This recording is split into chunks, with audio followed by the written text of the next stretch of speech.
Take it down. Too much innocent people under the ground. Take it down. Famous. Patata, patata.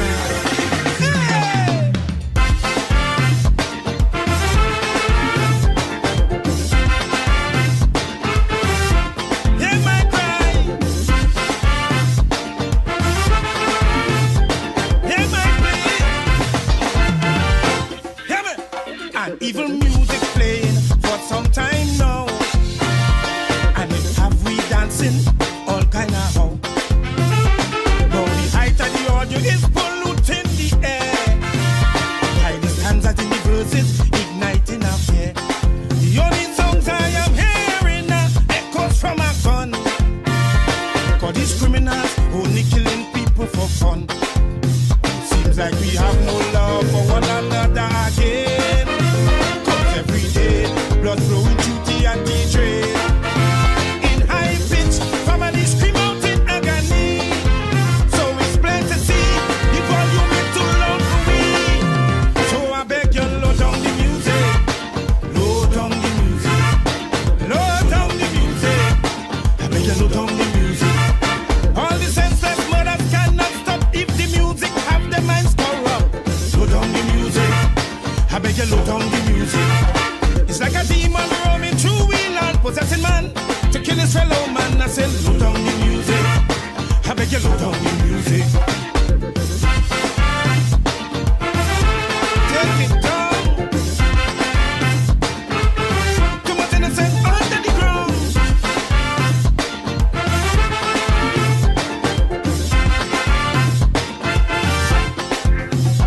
Now the pace is becoming too loud in we head.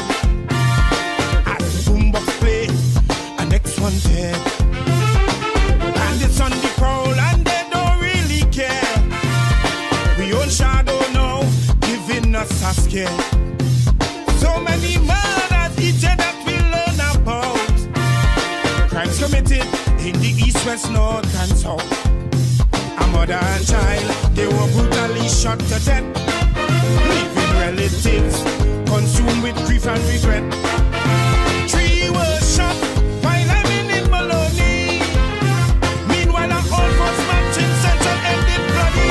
So you see, you got to low down the music. Low down the music. I beg you, low down the music. You better low down the music. It's them big fish who draw out the plan, while small fry conduct execution. Low down the music. You better low down the music. Like the anti-angry and uptight, like we making guns overnight. Low down the music. I beg you, low down the music. Turn it down, turn it down. Right down. Hear my cry.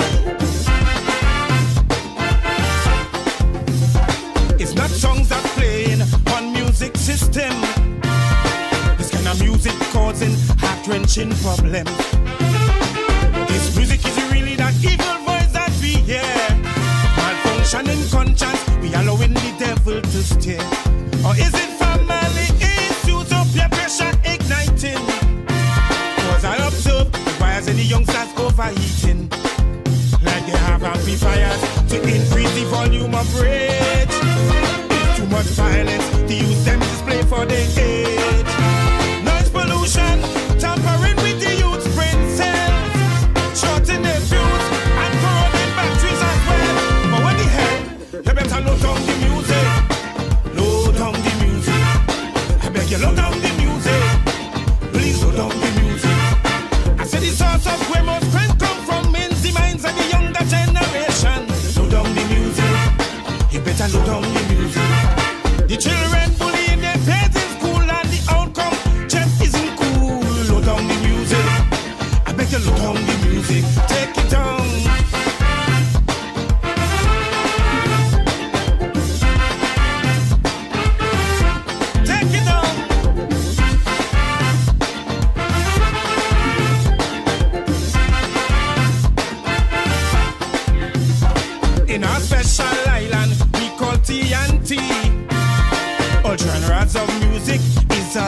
the sea. Our national instrument made from oil drums, and from that man constructed a street rhythm. Now the latest invention is to destroy and to kill. In record time, they dropping people at will. But you can't condemn the youth just because they committing crime. It's lack of molding, have the brain tie up like vine. The frequency of sirens and gunshot is what we hear. So load down the music and never lift up we voice in prayer. Make it clear, you got to load down the music. Load down the music. Load down.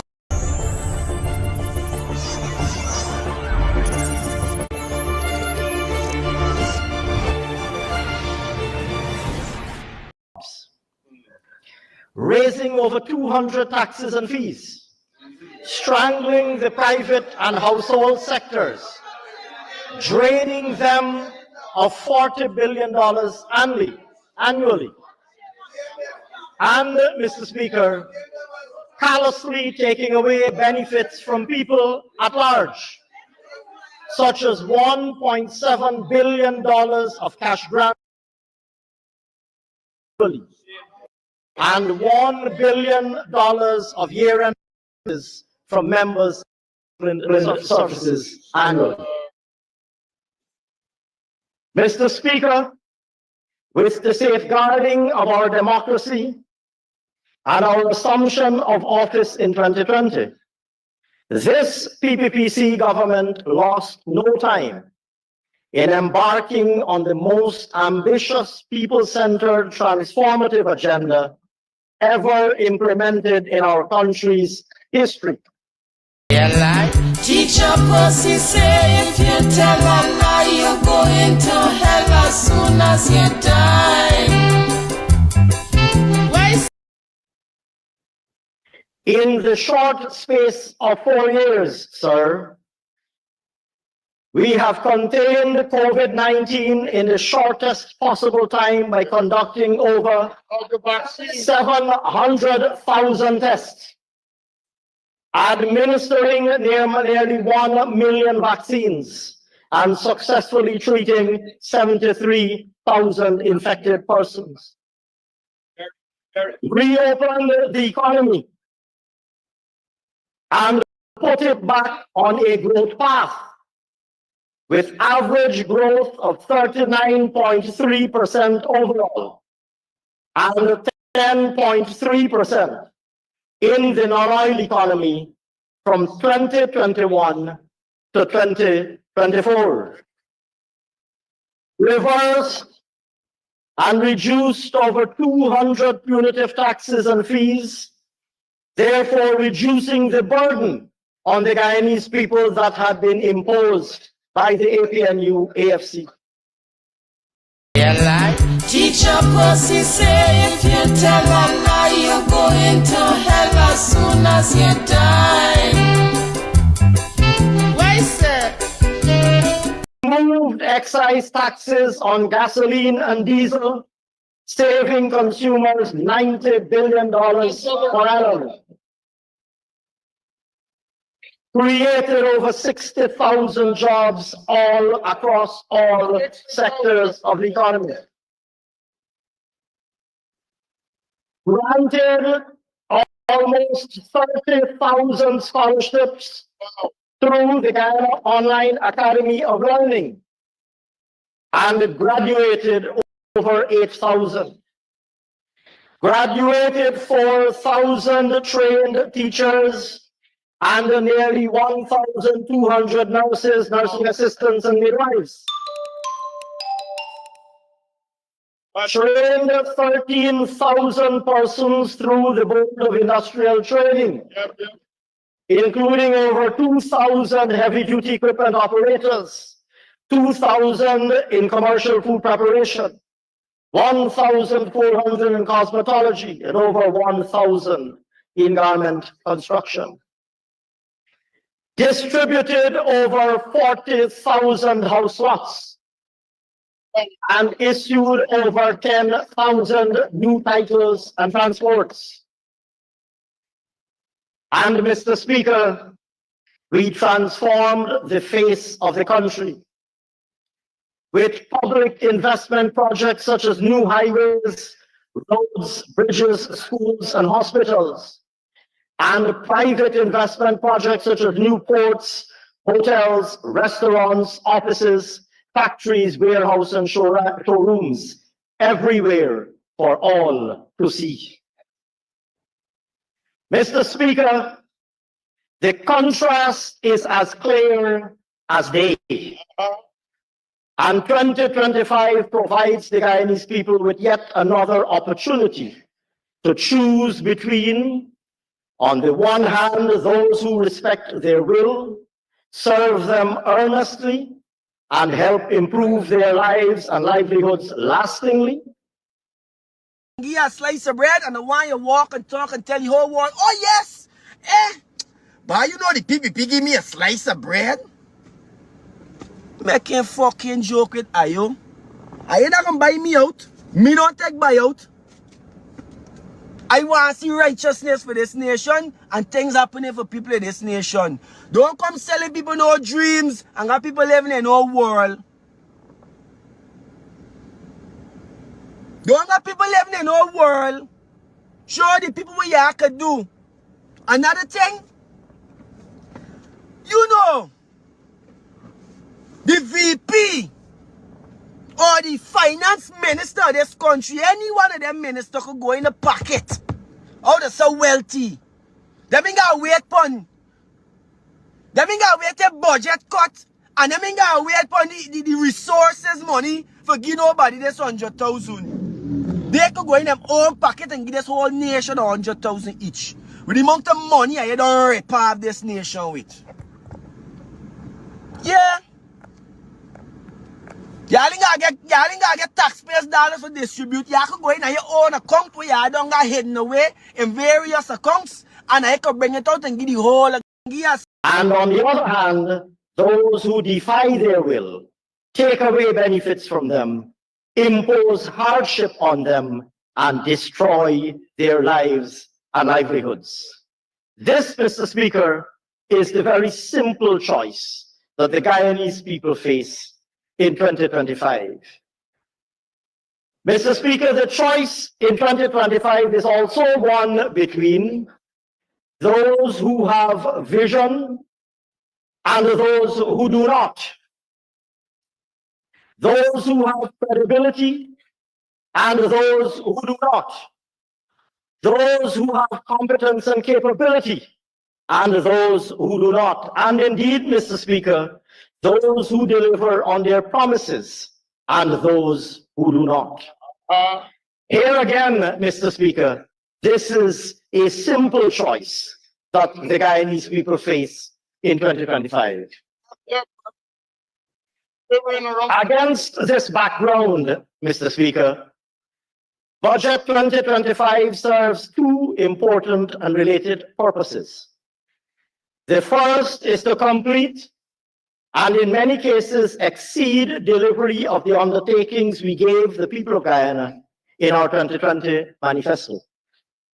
The second is to lay the foundation for the People's Progressive Party civic next term of office from 2025 to 2030.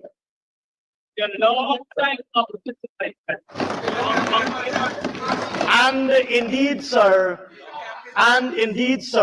for the term, and indeed, sir, for the next term beyond 2030. Mr. Speaker, since August 2020, successive budgets have outlined the main pillars of the modern and prosperous Guyana that we're building for the long term. I wish to repeat and elaborate a few of these for emphasis before proceeding with Budget 2025. Mr. Speaker, when we started this term of office, our first priority was to keep Guyana and the Guyanese people safe. Teacher Pussy say if you tell a lie, you're going to hell as soon as you die.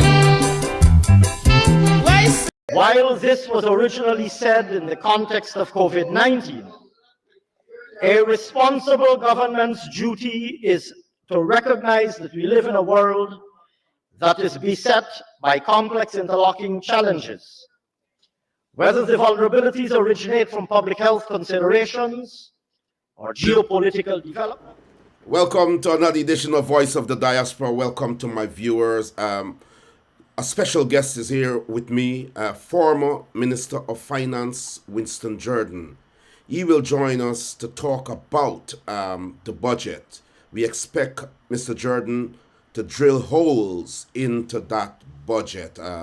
We know that it is a lot of money. The PPP claims it is the largest budget in the history of Guyana. But we see people suffer. We see people continue to suffer in Guyana. Budget after budget since the PPP entered office.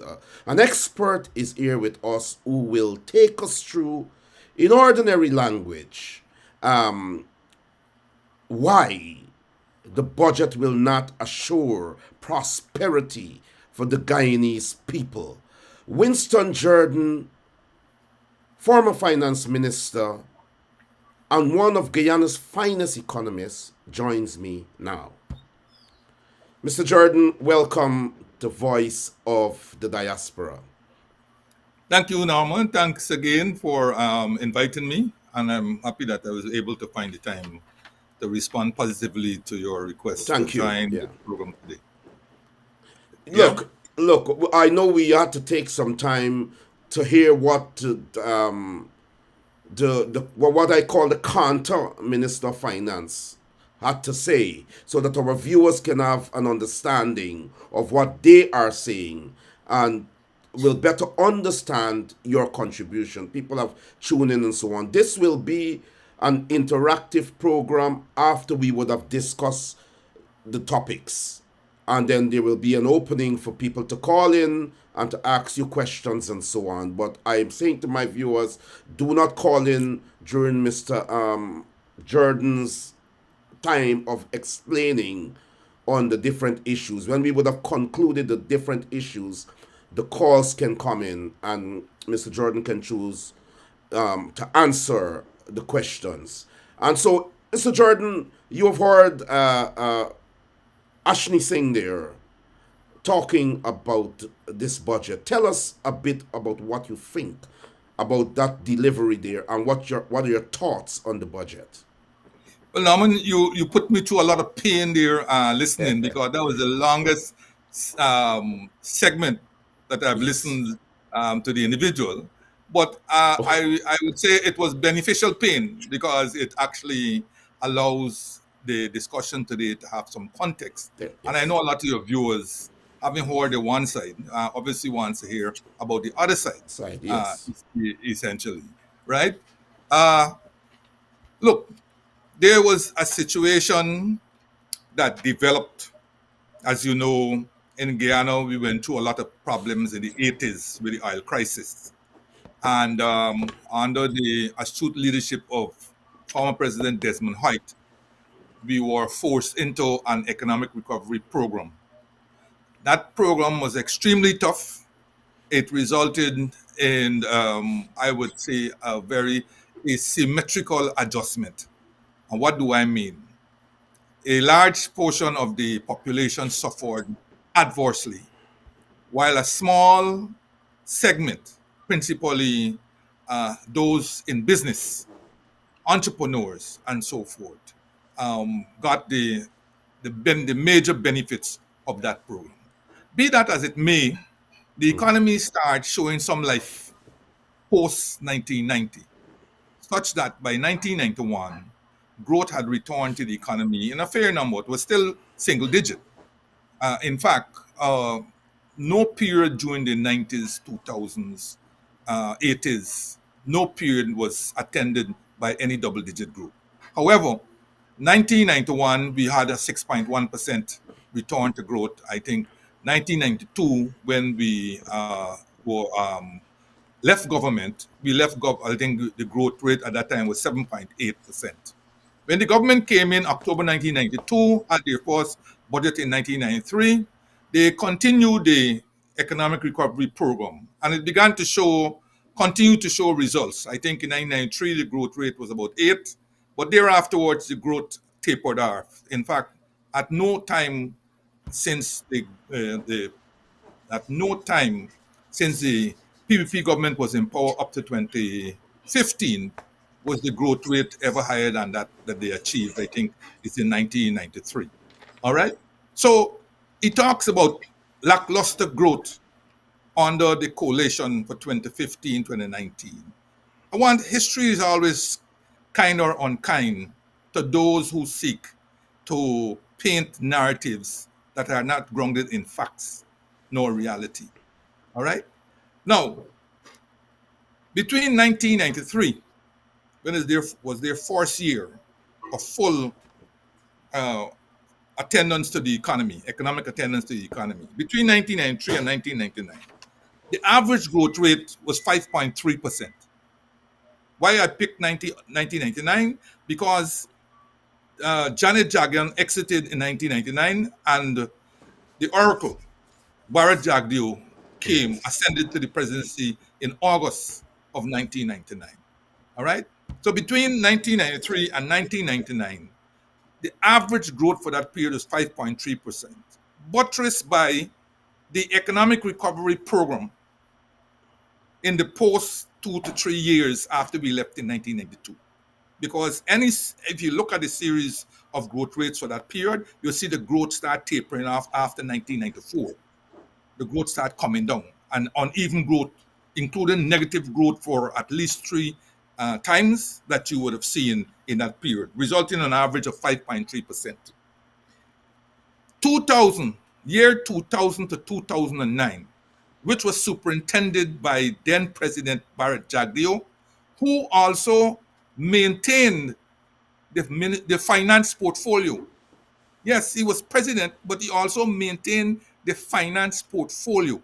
And in fact, it took President Desmond Hoyt. In 1999, if you remember, they had a major strike in 1999, workers' strike. And then you had the Armstrong Award. And the Armstrong Award had granted 31% for 1999 and 26.6% for 2000. They had to go to Parliament for a supplementary provision. And for that, you needed a Minister of Finance or a minister designated as the Minister of Finance. Mr. Hyde says he won't have any of it. Since the President, Jagdeo, cannot come to Parliament, he's not a minister for the purpose of Parliament, he has to name a Minister of Finance. And that's how he was forced to name Sesnarayan Kaulasar. Not as the Minister of Finance, because he kept the finance portfolio akin to what is happening today. Today, yes. Ashley Singh is not the Minister of Finance. The Minister of Finance portfolio rests with the President of Guyana under the present scenario. So Sesnarayan Kaulasar was designated minister in the office of the President with responsibility for finance. And it is he who went to the Parliament to get the supplementary to pay the workers based on the Armstrong Award. So this period of 2000 to 2009 was superintended by President Jagdeo and also Minister of Finance Jagdeo. And that period saw the worst average growth rate for any period post-1990. The worst growth rate. The average for that period was 1.9%. 1.9%. Whereas the average for the previous period, 1993 to 1999, was 5.3%. Then you have the Ramatar period post-2009. So between 2010 and 2014, Ms. Ramatar lost power in May 2015 elections. Between 2010 and 2014, the growth rate averaged 4.7%. But during that small period, the growth started declining. And by 2014, the growth had come down to just under 4%, I think it was. Then we came in 2015. Let us see what we met in 2015. So it was really bad when the coalition took office. And that is what I'm trying to show you. Go ahead, thank you. Go ahead. Right? I've set the stage there. And now in 2015, in comes the government. What did it find when it come in? We found sugar, our then mainstay. As you know, the sisters, we call them the three sisters, sugar, rice, and bauxite. And they had done tremendous service for Guyana over the years. But what did we find when we came in? We found sugar, for example, in dire straits.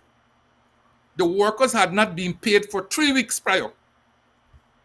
And recognizing this situation could become explosive, the then CEO packed up 2 or 3 days after we arrived in power and left, resigned and left, and went back to New Jersey.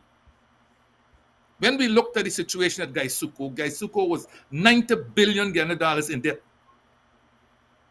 It was an insolvent public corporation, requiring between May of 2015 and December of 2015, requiring a transfer from the Treasury of $12 billion. $12 billion. This is not something that an incoming government would want to face. No incoming government previous to that had this kind of debt, this kind of albatross thrown around its neck. And right away, many of the manifesto promises that had a financial impact in them that the coalition government had made went through the window. Because it's either you let GECOM sink as it was sinking, or you do the right thing, which we did, and divert resources from your priority areas and sink it into GECOM. Think about it. In a short space of 7 months, we had to pump $12 billion into GECOM, an incoming government. And you're hearing today that we don't love GECOM. And this enormous transfer of resources continued in 2016, where we pumped another $11 billion from the Treasury, and 2017, where we pumped another $9 billion into GECOM. Now, this bleeding in GECOM continued apace, and so we said, listen, we have to make some hard decisions. We did research, not research, we did what they call an inquiry into the GECOM and so on. And the cabinet met, discussed it. I think it was even put into the parliament and so on. But ultimately, the decision was made, look, we can't continue with 7 estates. We can't continue with these 7 estates. Some of them are way past their bedtime. Some of them you can't even find spares. Those kind of, for the spares, those equipments are gone out of business. If you go and look overseas, then they probably cannibalizing some old thing and so on and giving you. But the long and short, we cannot continue. We had to do something to save the industry. And so the determination was made that we'll close 4 of the heavy loss-making estates.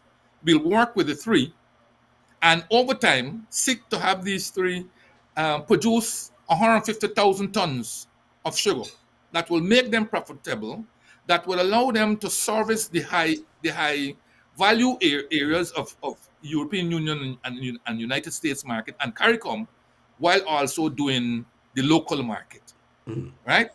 Good. Now that contracting involved retrenching many workers. Okay? Yeah, but downsizing and reprogramming. Yeah. More workers. Let us be very, very, very clear. Very clear.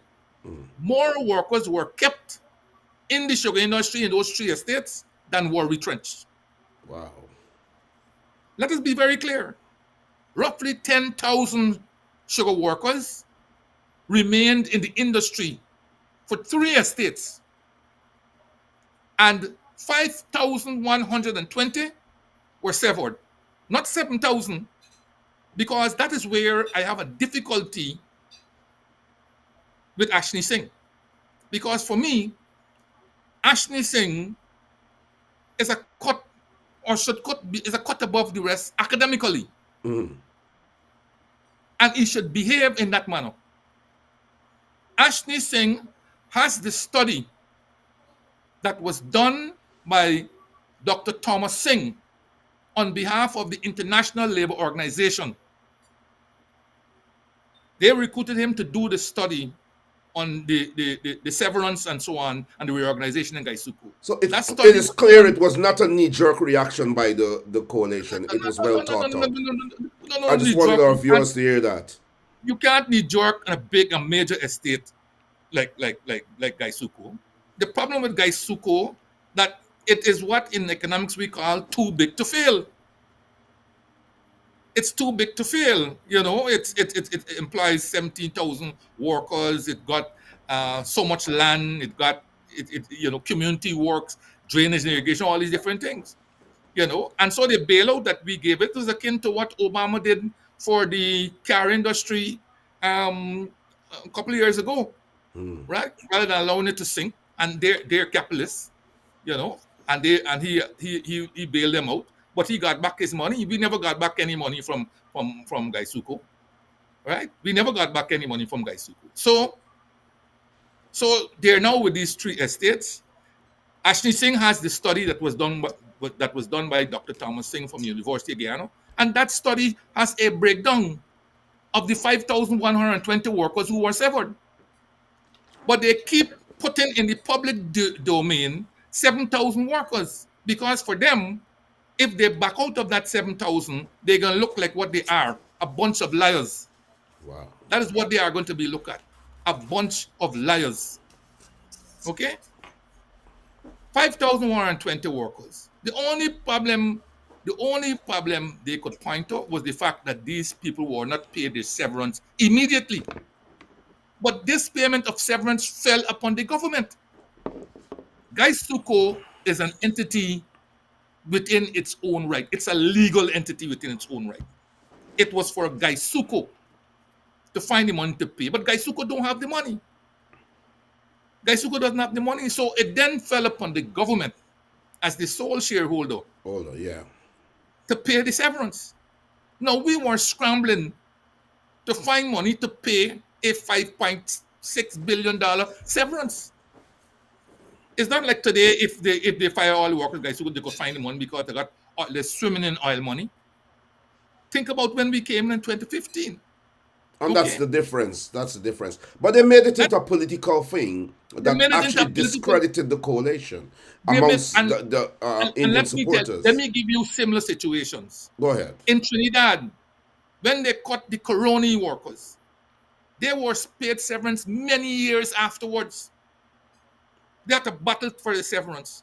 We weren't proposing to pay the sugar workers many years afterwards. We were asking for a little time within that year so that we could rearrange programs to find the severance money to pay.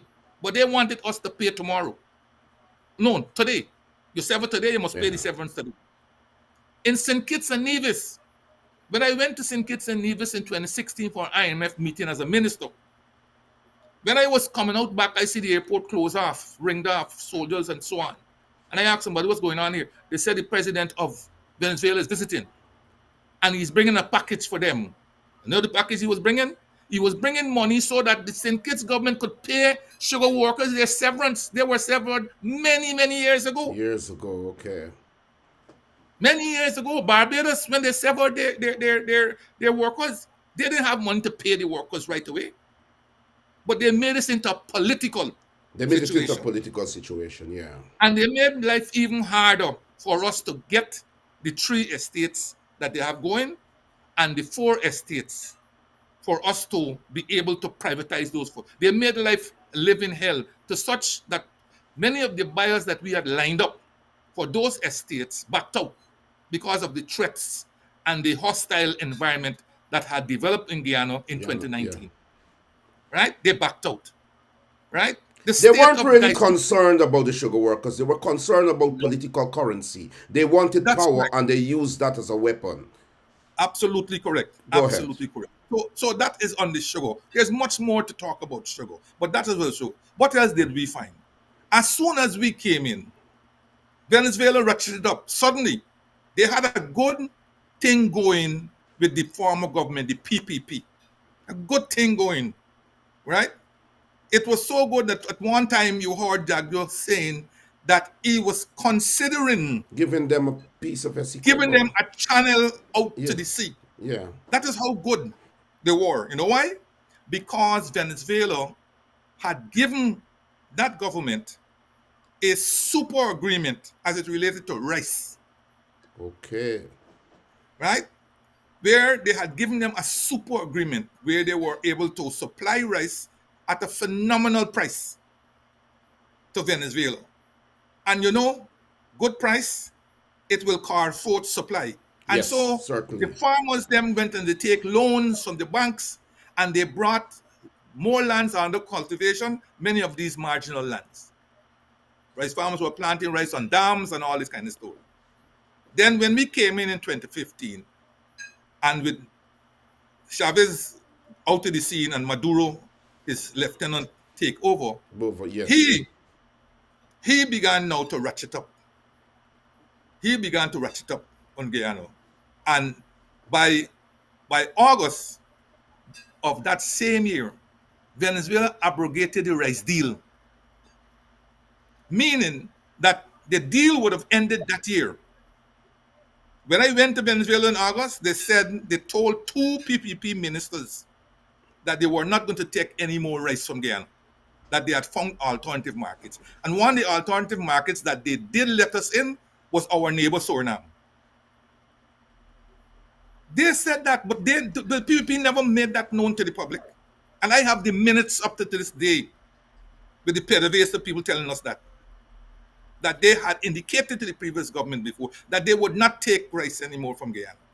Certainly not the next thing. Also, they have told them before. Yes. Correct. Go ahead. They abrogated the contract. Rice was ready to be shipped to Venezuela, and they were on the wharves. All that rice now was left rotting on the wharf. Wow. And we, the new government, had to find $5.6 billion to pay the rice farmers for rice that they were unable to ship to Venezuela under the agreement. This is the same government that they say didn't like these people because they are Indians and so on. Then we had to find monies to start ratcheting up our diplomatic offensive against the threats of Venezuela. So the point I'm making there that this is a situation that we met when we came in. And finally, we met a country, an economy, which was being propelled by drugs. It was a drug-infested country. The previous government had made no bones that they didn't want the DEA in Guyana. It is under our government who declared war on drugs.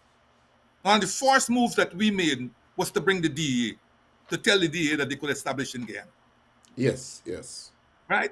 So when you put all that together and you began to clean out the economy of drugs, it's like when you try, Norman, to wean a drug dealer off of drugs. Don't you have withdrawal symptoms? You have to. That result in the drug, not the drug dealer, the drug user. Yes. Right. And then he will go further as he come out of the drugs. He will have to go down further before he starts. He comes back. Yes. Correct. Yes. You understand? Because you have to clean his system. Yeah. Of that drug dependency before he can breathe new air again. And this is similar to what taking place in Guyana. Our growth rate of 2015, 2016 were lower than what we inherited. But then when we started cleaning out the drugs out of the system and allowing corporations and private sector corporations and so on to breathe, the growth rate started to come up. Such that by 2019, we had obtained our highest growth rate for the period 2015-2019 of 5.1%. And our overall growth rate for the period 2015 to 2019, and that 3.6% is 4.1%. It's 4.1%, which is comparable with the 4.7% that we met but that was obtained during the period 2010-2014 was substantially better than what was achieved between 2000 and 2009, and was still above the average growth rate for the period 1993 to 2014. That average growth rate was 3.6%. So you tell me about lackadaisical growth. And all of this growth was taking place in a situation when we did not have oil. We had put in the infrastructure. We had begun to put in the infrastructure for oil. And that's the important thing, because you set the pace. You did not have the oil, the oil money there to do anything. And the PPP has that. So I'll let you finish your point, because I want to ask you about the PPP's budgets, successive budgets, and how the economy is still affected, widespread poverty and so on. But finish your Yes, because it is important for your readers to grasp yes, the it is. magnitude of the non-oil and the performance of our economy versus the mismanagement that you see taking place Today. in an economy that is 5 times the size of our best budget year. Wow. Wow. 5 times the size of our best budget year. What were we able to accomplish? While we were having average growth of 4.1% for that period, we also were able to do this in the context of the lowest inflation in the history of the country. The average inflation for that 2015-2019 period was 0.9%. 0.9%, which means that your dollar that you were getting last year is it could buy more or less the same amount of goods 1 year afterwards. The same amount of goods 1 year afterwards. And we were doing this when we paid some of the highest increases in wages. And why we did that? As I said to you, the ERP had asymmetrical effects on different segments of the population. And the poorer section of the population that include pensioners, public servants, and so on, they suffer dramatically. Why? Because in any major adjustment or any kind of adjustment, those on reasonable fixed income and those who have income that the taxman can easily put his hand on, they are the first ones who get the damage. Okay? And so you have scenarios up to today where general managers, if they're still alive, don't get the pension consistent with a general manager from that period because their incomes were decimated by the massive devaluations and so on. So we made a conscious effort to lift those salaries as quickly as possible. And we made a tremendous start because for that period, 2015 to 2019, salaries were raised by 77%. 77%. And you were getting those increases with an average inflation of 0.9% per year. So you were able to purchase many more goods with your increase. Compare that to today. Compare that to today. He can't talk about the nonsense about 2.9% inflation. Ask the average person. Ask the average person in Guyana about 2.9%. That's what they said the inflation was like. People are suffering more. People are suffering more now in this oil. And this is a fact because people are talking about it. And the PPP supporters are talking about it too. They are suffering too. Listen, they are suffering. People, Guyanese are suffering. They're suffering. What is the poverty rate in Guyana? The poverty rate is at the last count by the World Bank, and they're still using that rate, is 48%. You are talking about a country that has a per capita income last year of about in excess of $20,000 per head. Wow. It ranks among the top 5 in the entire world. Guyana is ranked in the top 5 in the entire world.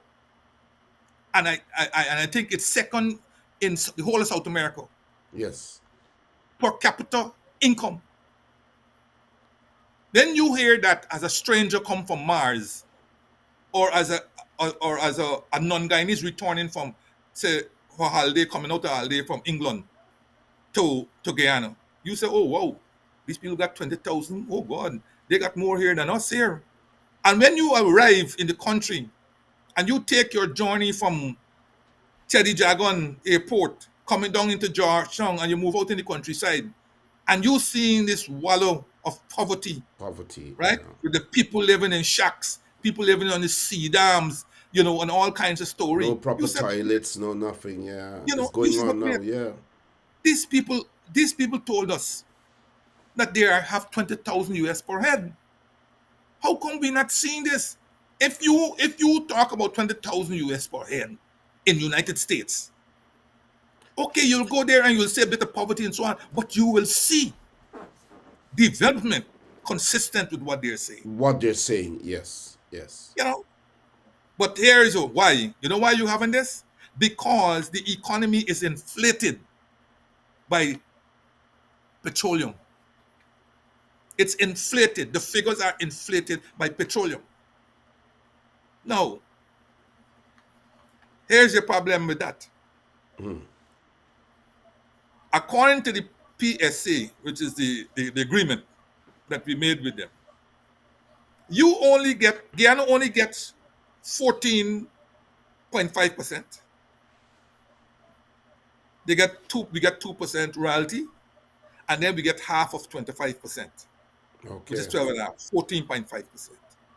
The rest is going to the three companies, Exxon,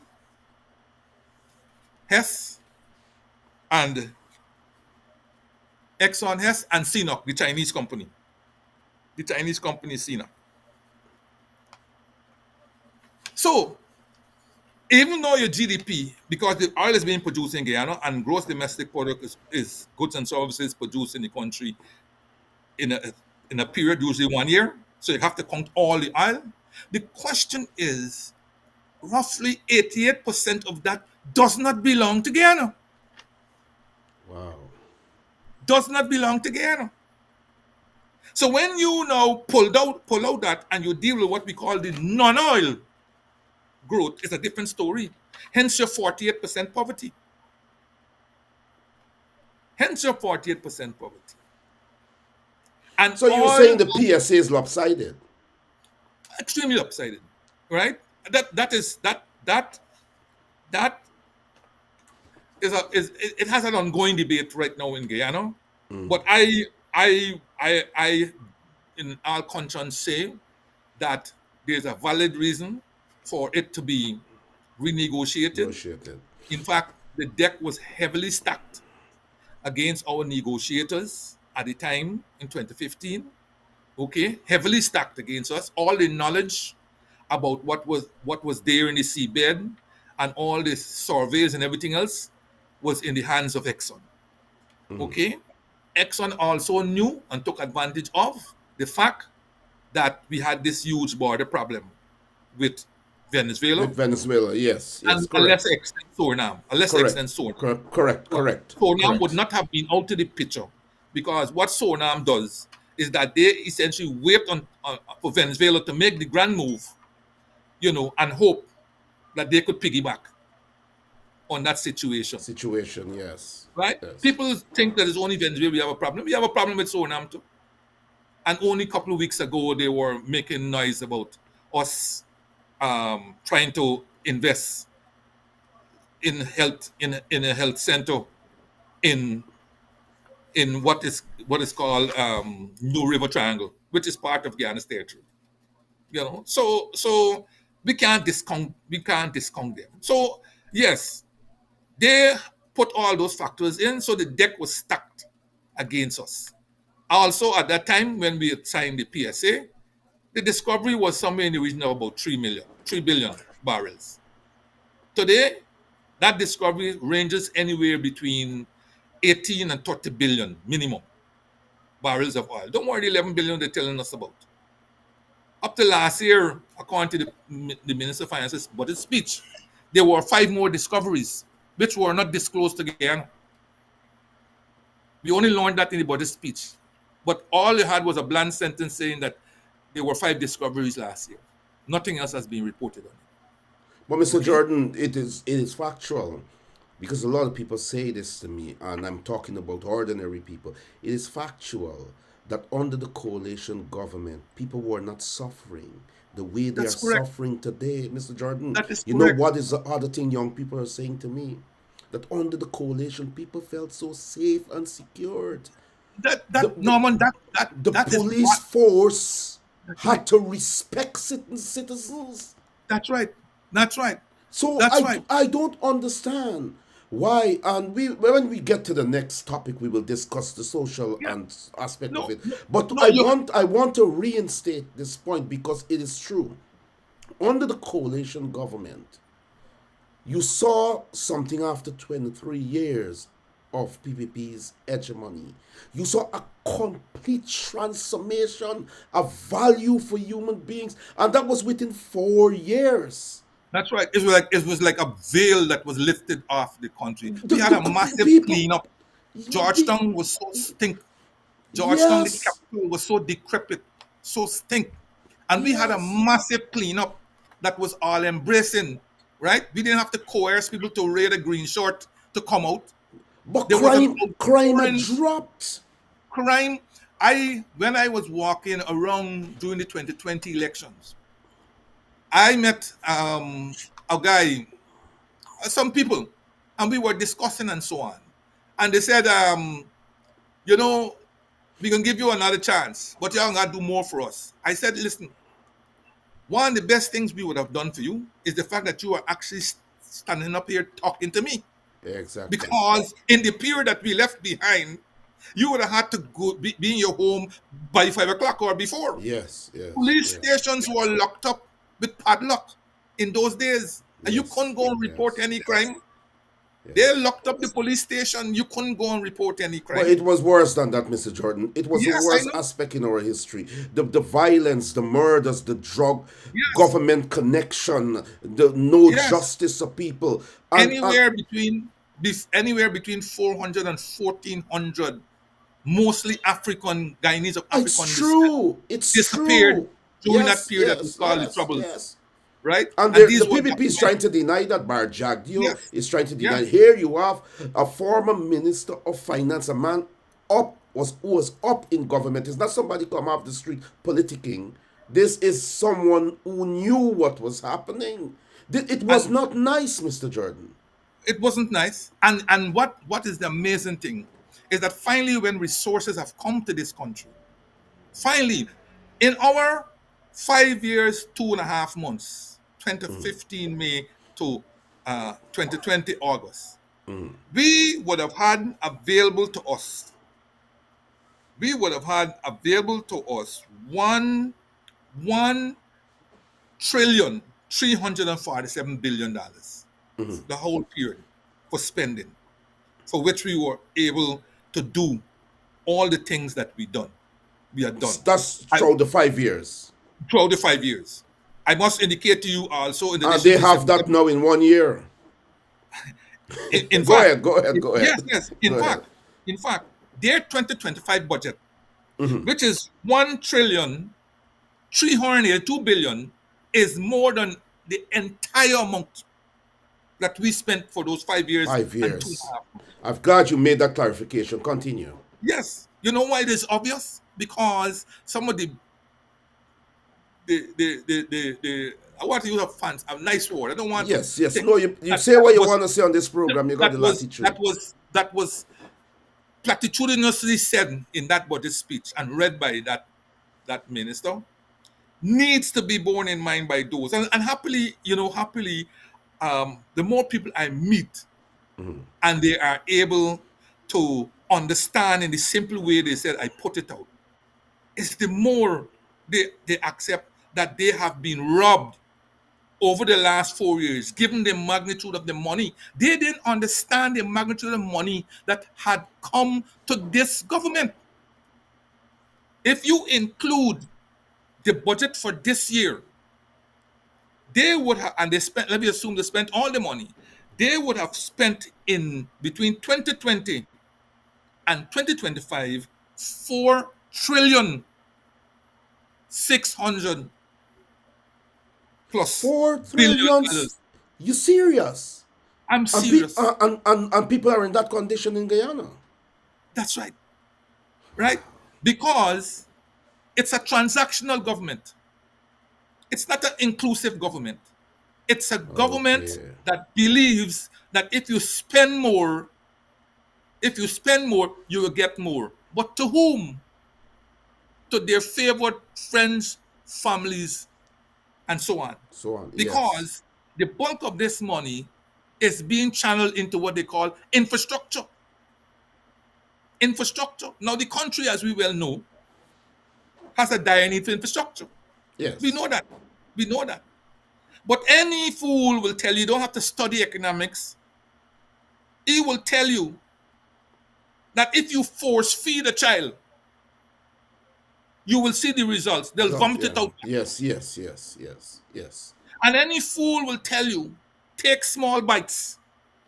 Yeah, but True. people can't eat road and bridges, and the kind of stuff. And I understand that the emphasis on why they're investing so strongly, because that's where the corruption happens. That it is. The IMF, World Bank, have done their what's called a public investment assessment, public investment management assessment on Guyana. And they have concluded that 41% of the capital expenditure of Guyana is lost due to a fancy word they call inefficiency. Wow. But that inefficiency word captures corruption, waste, poor design projects, ill-designed projects, poor execution, poor procurement practices, no studies, no feasibility studies, all of these things. Right now, you have a raging discussion going on in Guyana about the largest investment in this country, the gas to shore, for which Exim Bank has just given $527 million loan. And through a public information, part of the Public Information Act, they were asked to tell us whether a feasibility study was done. And they said they searched the record and they could find none. They couldn't find any. Wow. Well, an environmental study was done. But we asked for a feasibility study. And when you have to go and ask Exim Bank whether feasibility study is done, instead of your own government telling you and obfuscating and prevaricating and all these different things. And the concern with Exim Bank loan is that they specifically had two things in mind when they give this loan, for which I'm very concerned about. One, they said that this loan will result in how many thousands of Americans benefiting, not Guyanese. Okay. Americans, whether they're contractors, suppliers, advisors, whatever. But the second part that is even more worrying, they gave the impression that they gave this loan not so much out of the feasibility of the project, the technical, parameters and all this thing, but out of a concern of the Chinese influence in Guyana. That they have to negate the Chinese influence by bringing more American investment in Guyana. Okay. Hence That's what they're saying. That is what they said. That is what the Joe lady come here, who's the head of Exim Bank, presented herself in Guyana for a 4-day visit. That's what she said. That is what they said also in the release that they made. And that was a concern of mine. It was a concern of mine that this should play that kind of prominence in a release.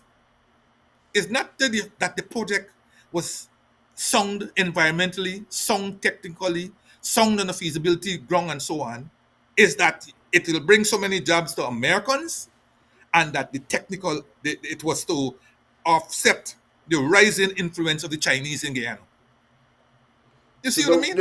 There was no consideration for the ordinary Guyanese man. It's so sad that it seems as though expatriates and foreigners and all these people are benefiting more than the bulk of our population. Definitely. So there is no plan to lift the poor out of poverty. And this big, how much is the budget this year? How much? Let me. The Go ahead. budget Sorry, this go year. ahead. Go ahead. The budget this year is 1,382,000,000,000. Oh my God. As I said to you, more than the 1,347,000,000,000 that we spent the entire coalition period. Yes. Entire coalition period. And let me tell you something. Let me look at some of the social statistics to tell you how Go ahead. harsh Go ahead. the Go thing ahead. is, right? Go ahead. So after all of that spending for that period, here are some simple statistics that can be found in the very budget. The very budget. The crude board rate has fallen between 2020 and 2024. The crude board rate in 2020 per 1,000 was 20. In 2024, it had fallen to 19.5. A small fall, but a fall indeed when you consider that the population of Guyana is very small. The crude debt rate per 1,000. This has deteriorated sharply. It was 6.1 in 2020, a period when you really had no resources and when COVID and everything was around. It had risen to 8.7 in 2023 before tapering off, falling down slightly in 2024 to 7.6. So 6.1 in 2020 increasing to 7.6. And this is the crude debt rate. After spending all that money, crude debt rate has risen, not fallen. Then you have things like the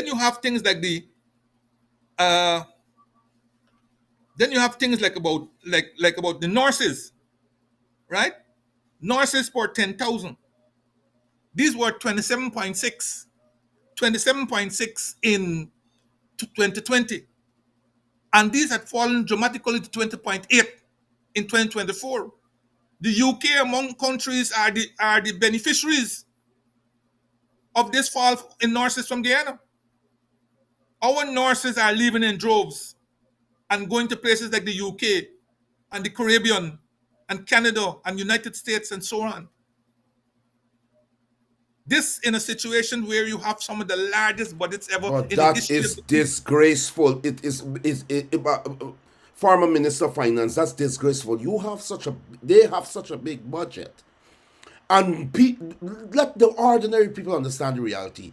If you have so much money in the budget, why are your teachers running away? Why your schools got snakes in it? What is happening? alligators, snakes, Alligators and even pigeons.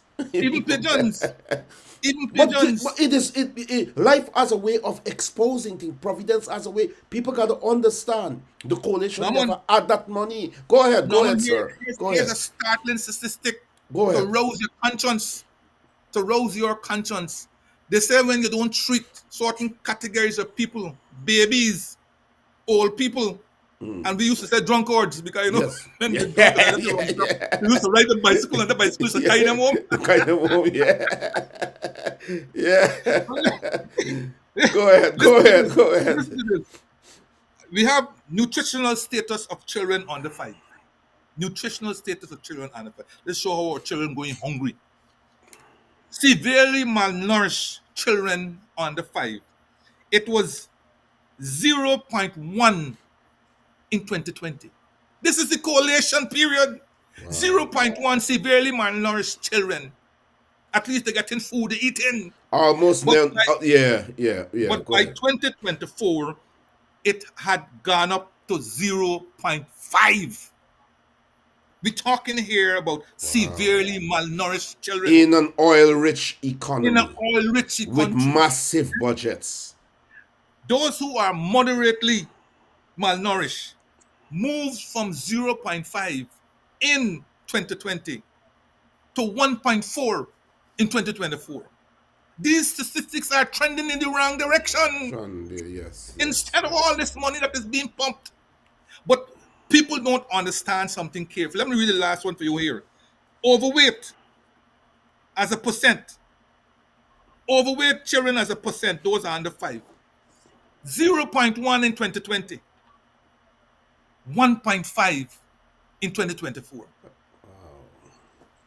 In 2024. The evidence is For the there. nurses, we talked about the nurses, we talked about the we talked about the nurses, and we talked about the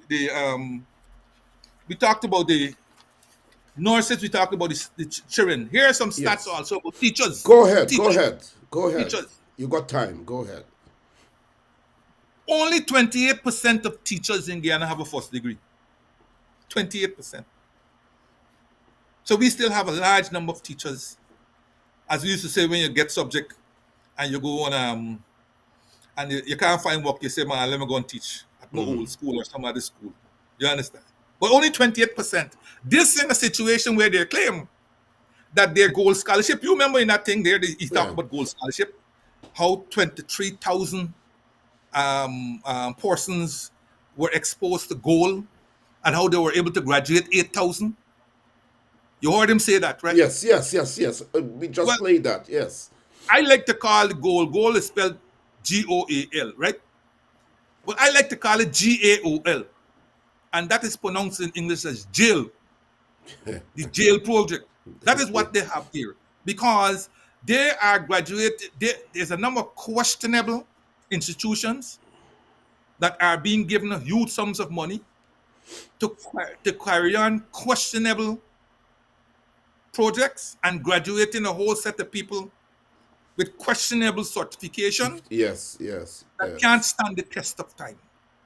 Let me say, I'm not against online learning, right?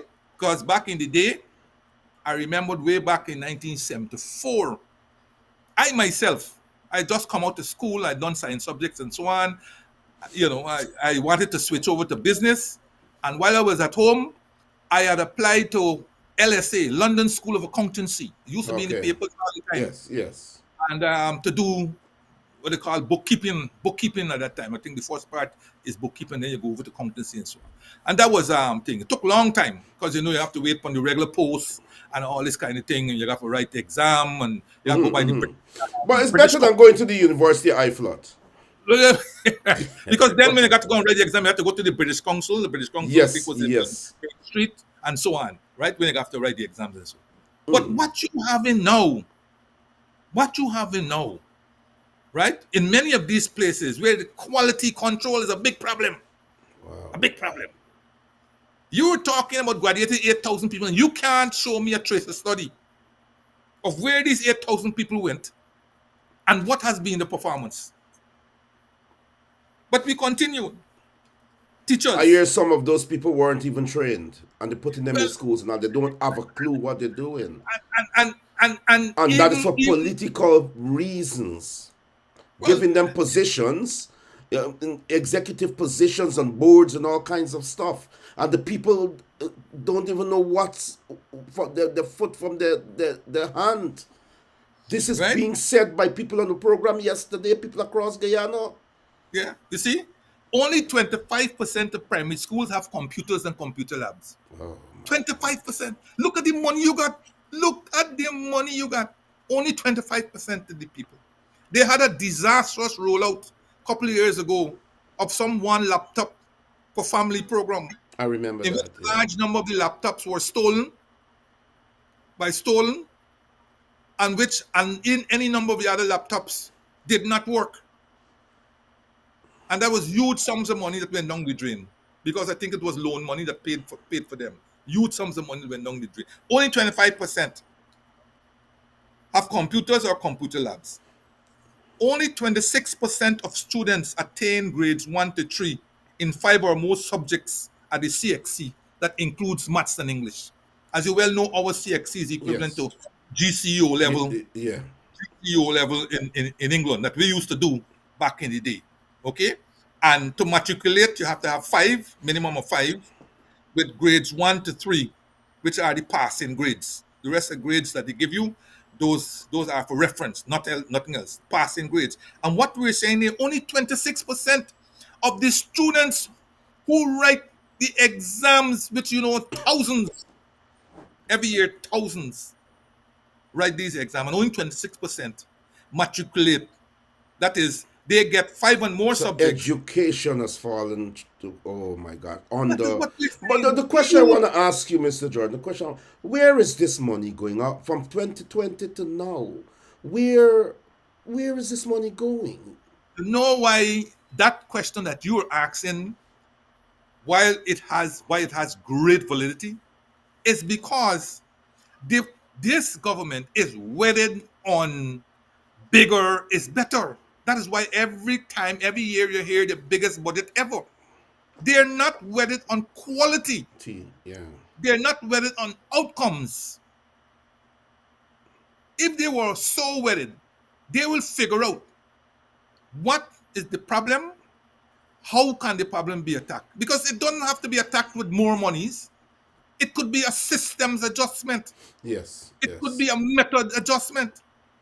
I mean, when you come, for example, I teach maths, not in schools or anything. At home, I got some time, and I do a little thing, right, and so on. And when the students come to me, I could see the deficiency, and that deficiency, I noted, had developed prior to their grade 7, which is force farm as we knew it. Wow. Everybody is rote learning and cramming to pass what we used to call common entrance exam. Yes. Common entrance. Yeah. And the learners and the examiners and everybody has got so lazy. They can do a series of questions, papers going back, and see which ones are coming, which one tend to come all the time. Even the CXC people are accused of this. And the people will cram these questions. And they come without even a change in an A here or a 2 there and so on. They come exactly literally like the previous years, right? And so they cram them. And then you get passed for QC, and you get passed for bishops, and you get passed for here and so on. And when they get there, they can't perform. Yeah. And when you get there, 5 years afterwards, you're only hearing about them who get 25 subjects and so on. You're not hearing about the bulk of them who couldn't matriculate. Wow. In other words, get five and over with grades 1 to 3, and that it includes English and mathematics. Wow. That is how bad it is. In fact, let me tell you the last two statistics. Only 34% of students scored 50% or more in all subjects at the common entrance exam. Only 50%. What happened to the last 50? You know what happened to the last 50? They fall through the cracks. Because notwithstanding what they claim, how they're bringing this program and that program and so on, if you don't pass for big school, as we used to call it, you're deemed to be a failure still. The children are not getting the proper nutrients or anything. I hear they're giving them sugar water in plastic in school. Water and all kinds of stuff. Mr. Jordan, we got some breaking news. It's come on the thread and it's here. Member of Parliament Gita Chandan Edmond has just said, I support progress, peace, prosperity, commitment. Chandan Edmond declares or endorsement of the PPPC 2025 budget. And so this is breaking news. A member of Parliament on the opposition benches, a member of the People's National Congress, has just endorsed the 2025 budget. Opposition Member of Parliament Gita Chandan Edmond on Friday rose to voice of support for positive measures set out in the 2025 national budget, declaring that it is her duty to act for the benefit of the people of Guyana. Chandan Edmond, during our presentation on day 1 of the budget debates at the 92nd sitting of the 12th Parliament, noted that while she sits on the opposition benches of the House, she sees no reason why the budget should be a source of division in the House. Breaking news for the viewers. It's not breaking news for me because I was listening to the debates prior to coming on here. I had listened to the opener, Joretta Finance. She did a reasonably good job as the opener because the opener has got to cover a whole range of topics, and they don't seem to be giving you any more time to do it. But she did a reasonably good job. And then the next speaker up was Gita. And I listened to its entirety, and just to say I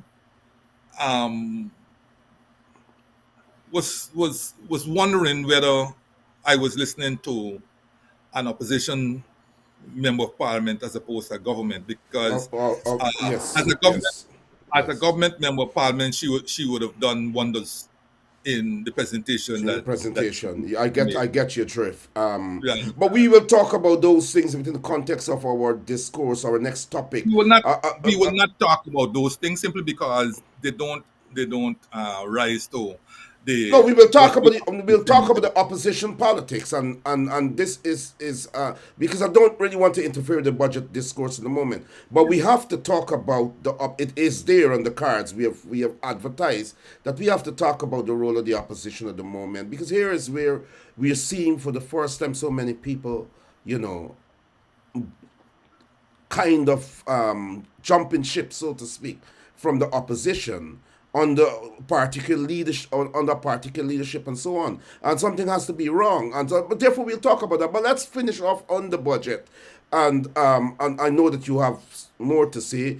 We have a few more minutes on that. Let us talk about the budget. What Ashni Singh said. This budgeting part that Chandon has endorsed. Say to our viewers why you believe this budget will be the same as any other budget with regards to the Yeah, amount of money. Norman, this is part of the problem that you have. You having the biggest budget ever, in which they are claiming that they aren't increasing any taxes, or they're not imposing any new taxes, right? As if this is a something that is stellar. Let me tell you something quickly on that. When you get a natural resource like oil, and especially one that will dominate your economy, we have to remember a couple of things. One, the natural resource is finite.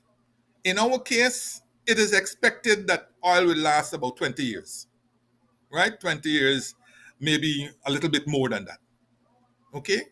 So it is not probably like bauxite, which has been around since 19 something, and perhaps even regenerates after a while, right? Or trees and so on. Once you dig it out, it's gone.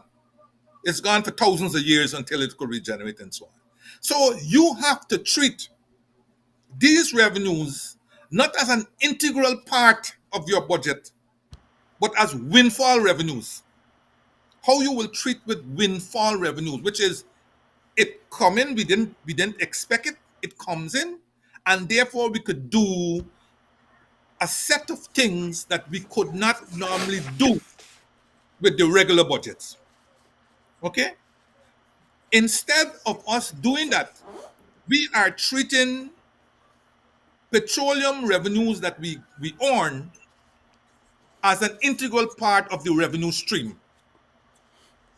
So, what it is in simple language, instead of the revenues from our natural resource fund coming in to finance the budget, in other words, then is what we call below the line. That's the line after you get overall deficit. Yes. Instead of it coming in to finance that deficit, it is coming in to reduce the deficit. Blurring it, in other words, it is counted out as total revenue. See, when you count it as total revenue, you shorten the deficit, you narrow the deficit. If you count it as financing, the deficit is ballooned, and then you finance it by your withdrawals from the natural resource fund. So they are treating natural resource fund not as a windfall, but as an integral part of the budgeting stream. And secondly, they are not telling you which projects are being financed by the natural resource fund withdrawals. Therefore, you have a serious problem of sustainability. Let us say you are paying salary That's a increases. serious problem with theft too. Is a huge problem, and I'm going to tell you Yes, how it's yes. magnifying itself even as we speak. When we were warning the government from day one, when they changed the natural resource fund from the one that they met to the one that they have now, where they destroyed the transparency and accountability elements of the previous natural resource fund and put in this one, where they are originally were setting out to take out 80% of the money. Now they went and changed the withdrawals early last year, soon after the budget last year, to roughly 95% that they could take out. Hence, in 2025, of the 2.6 billion that was earned last year, they can withdraw 2.5 billion US dollars we're talking about. That's roughly 570 billion Ghana dollars that they were going to withdraw from our fund. And they are going to be doing this. They are going to be doing this at a time when in their own budget, they have projected oil prices to decline by 10.9% to roughly $71 per barrel. So even though oil production will go up in 2025, the earnings from oil is projected to decline from roughly, let me just get the Yeah, actual take your time. figure. Take your time. It's Yeah. roughly 19. Had it here. Yes, it's roughly 19.9 billion US dollars. To roughly 17 point something billion US dollars. So That is what. you're saying it's declining? Yes, the 19.9 billion roughly last year, Yeah. oil earned, to roughly 17 point something billion in 2025 that it will earn, even though production will go It's up. going up. Okay. Right. Okay. Yeah. The price, 10.9% decline in price. And that is a conservative decline, because if Trump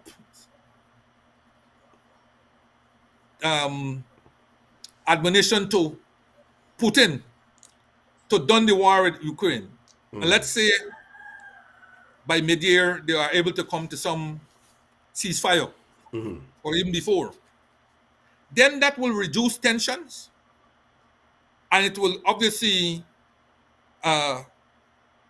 reduce the disruptions in the oil market. Okay, and that will have an impact on the price. Then Mr. Trump comes in and he says, "Drill, baby, drill. Drill, baby, drill, boy. Drill, baby, Wow. drill," which is a euphemism for ramp up supply. Okay? Ramp up supply. Now, you think the majors like Saudi Arabia and them are going to allow you to just come in, step in, and drill, baby, drill? That will result in a price reduction and they will stand by? Saudi Arabia only requires oil at $9 per barrel to break even. That's roughly their break-even price.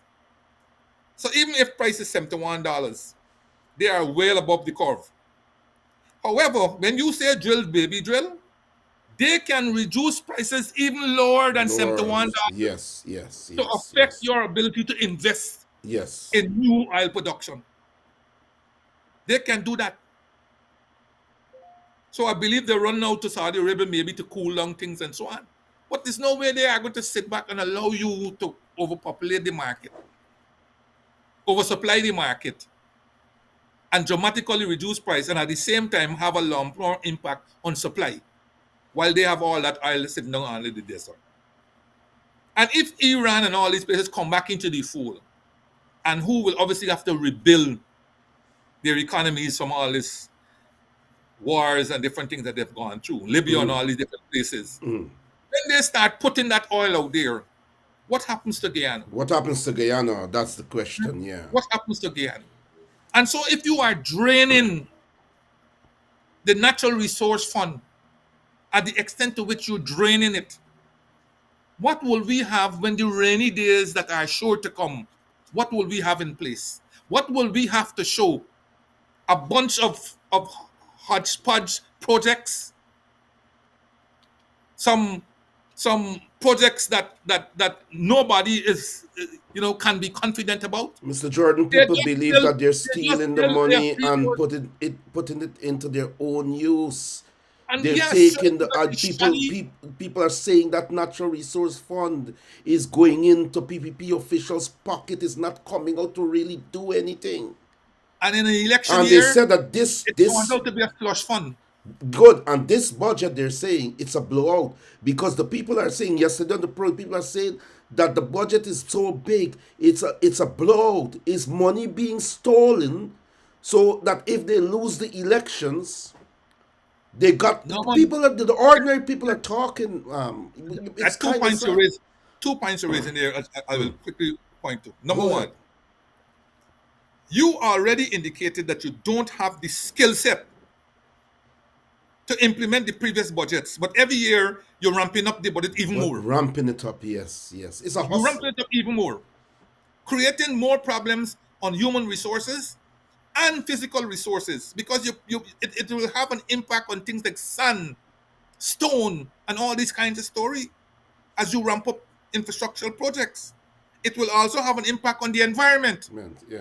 right? Coloring the waters, bending the rivers, increasing the dust, increasing the pollution, more asthma, and all these different problems that Dengue outbreak in Linden right now. you're going to have. And And then look at the medical outposts across the country, and so no drugs, nothing at all there, not even aspirin. that is right.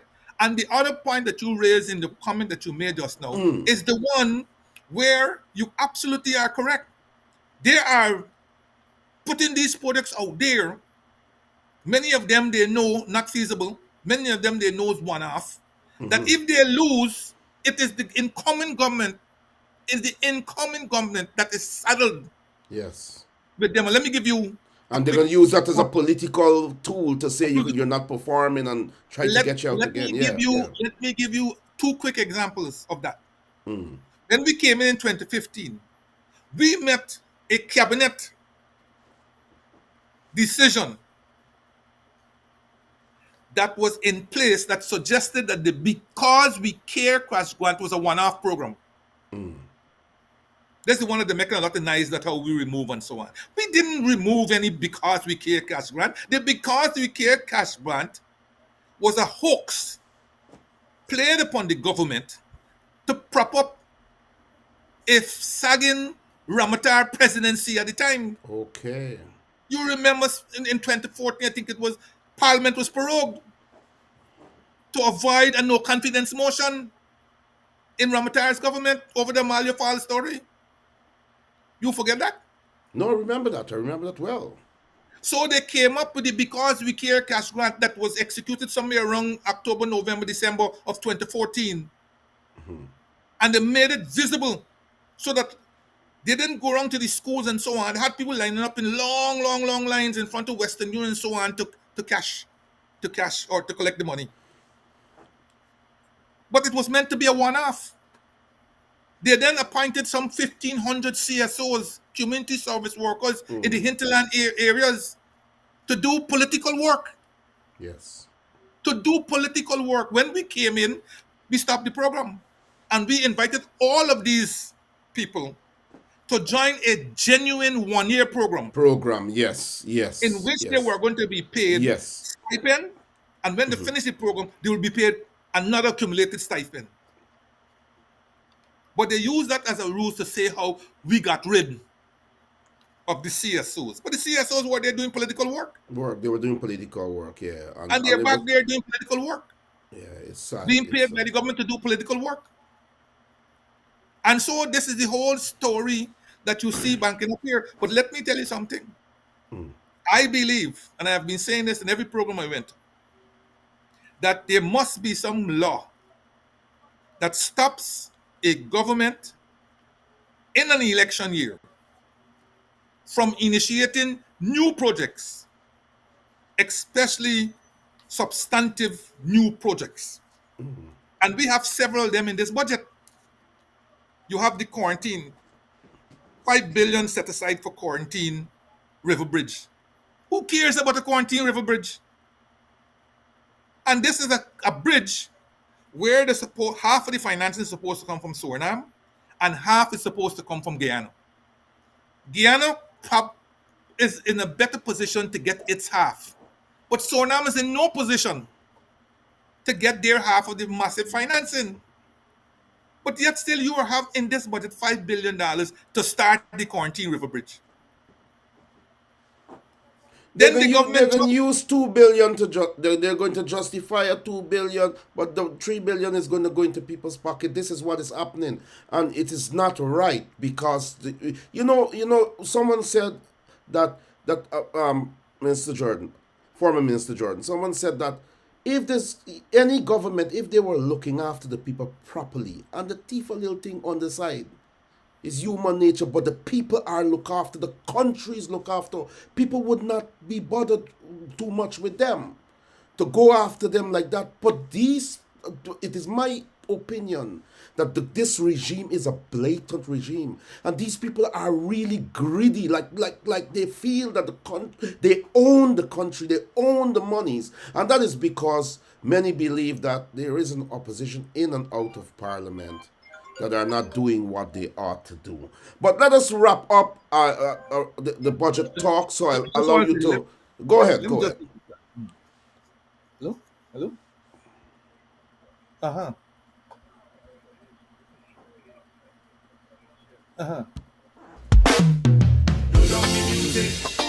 Low down the music. Take it down. Too much innocent people under the ground. Take it down. Famous. Patata, patata. Hey!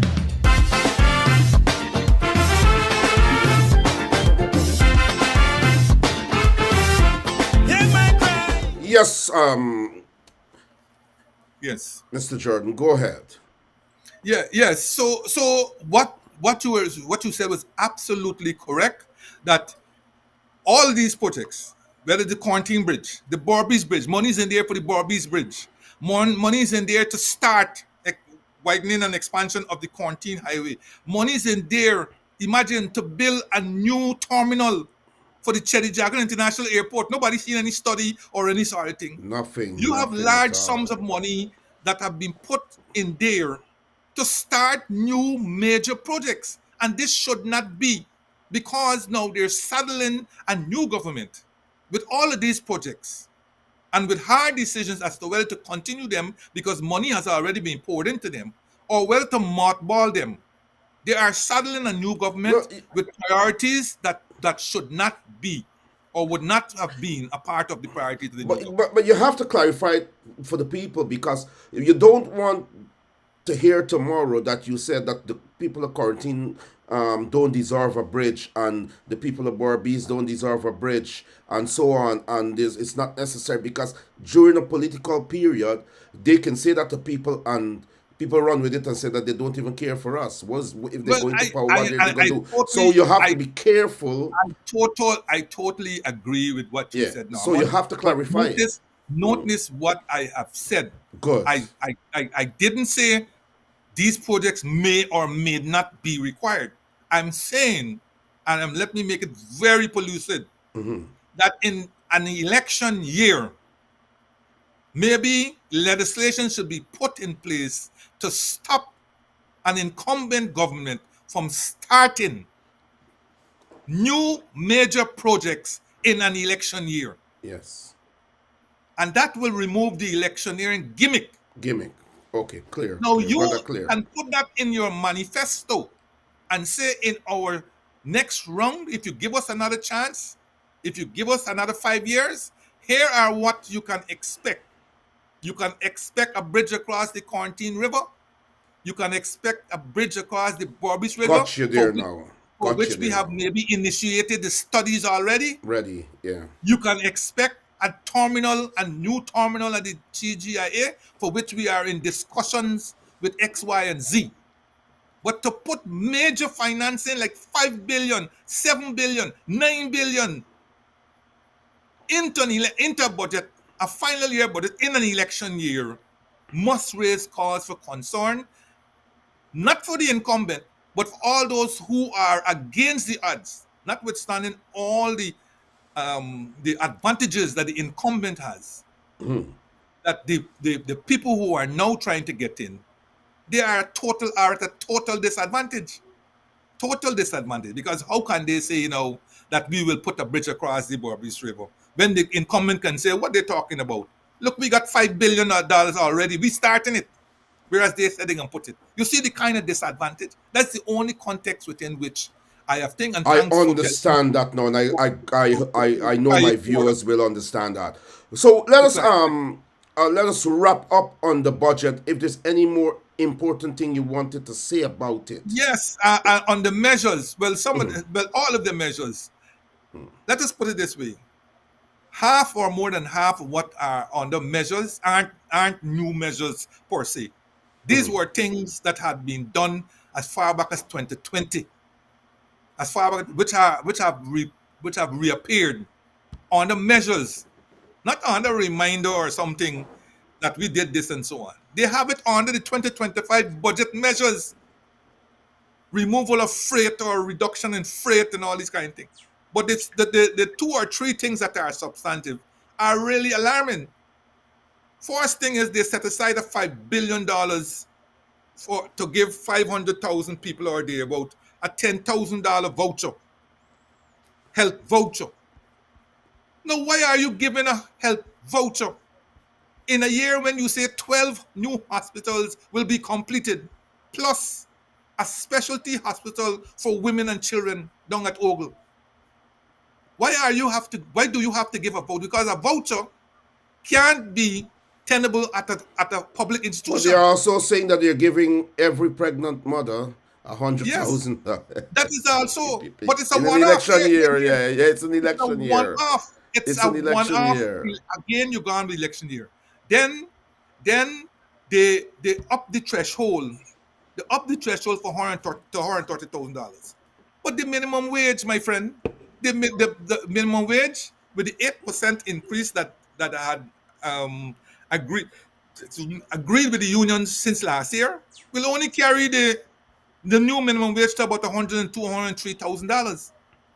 But the threshold now is $130,000 to coincide with the minimum wage of the security sector. Yeah. The security sector. You understand?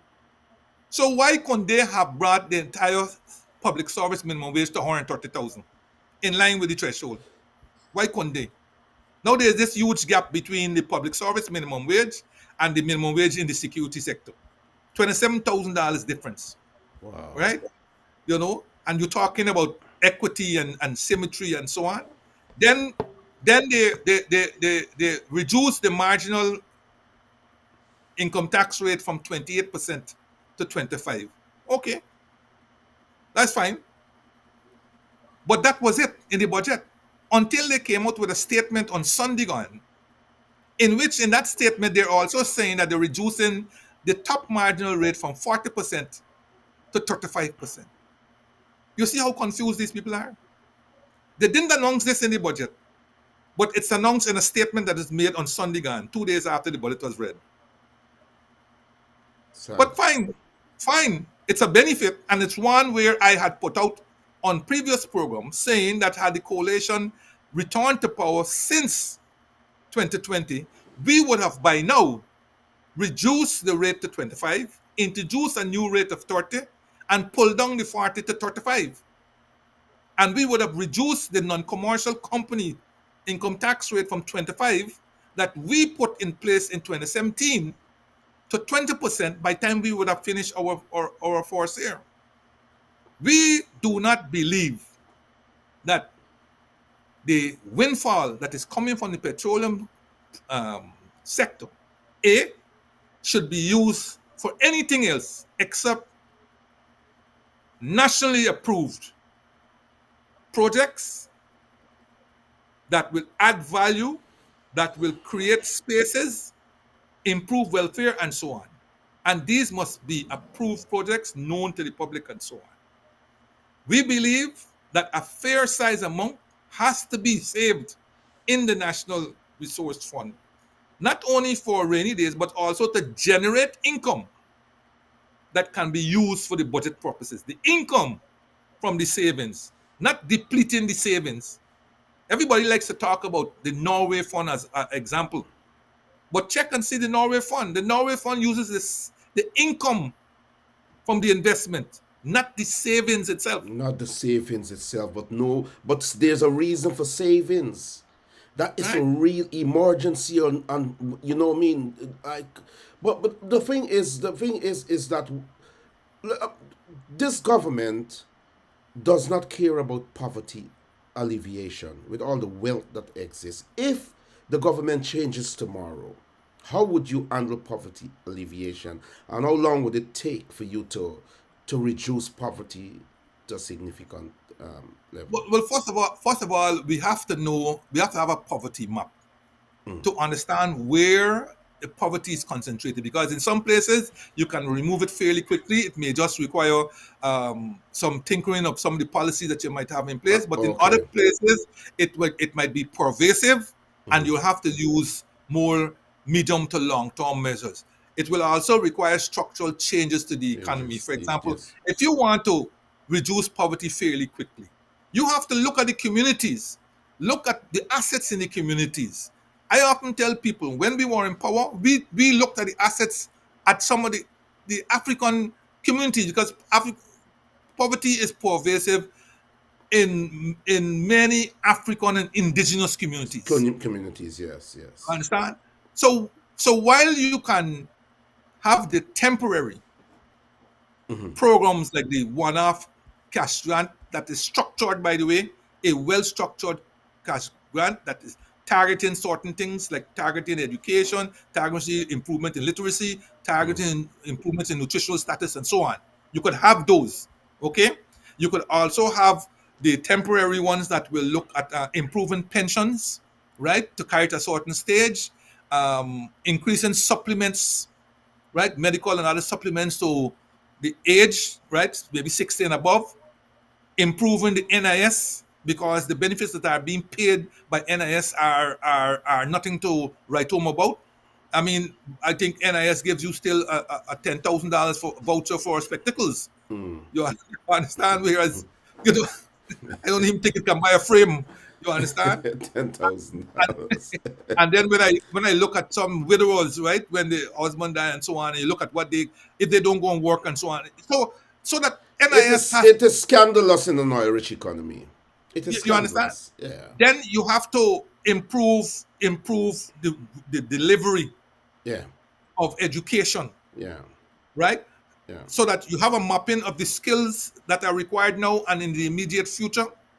And you have to improve the school system, so that even those who fall through the cracks, you can put them Have into a buffer for them. service. Yes. You Technical have a national institute. service type Yes. arrangement where they Yeah. can go in there. They can be disciplined, learn the left right. That is very disciplined. People like laugh, but they also, this in the context where you are pincered by Sonam on the one side and Venezuela on the other side. You need people who are ready, right? You can't throw the cutlass wielding type at the border.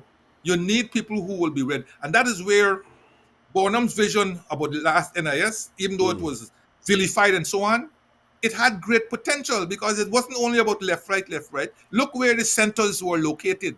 They were located close to the Venezuela border, most of them. You know, you had Conoruk, Popayo, Chumachumari, and all those, right? Close to the border. You're learning some skills. You're planting agriculture, okay? You know, black eye and all these things. You have your agriculture going. Housing, communities are springing up and so on. That is what you have in place. Yes, You either yes. use it or lose it.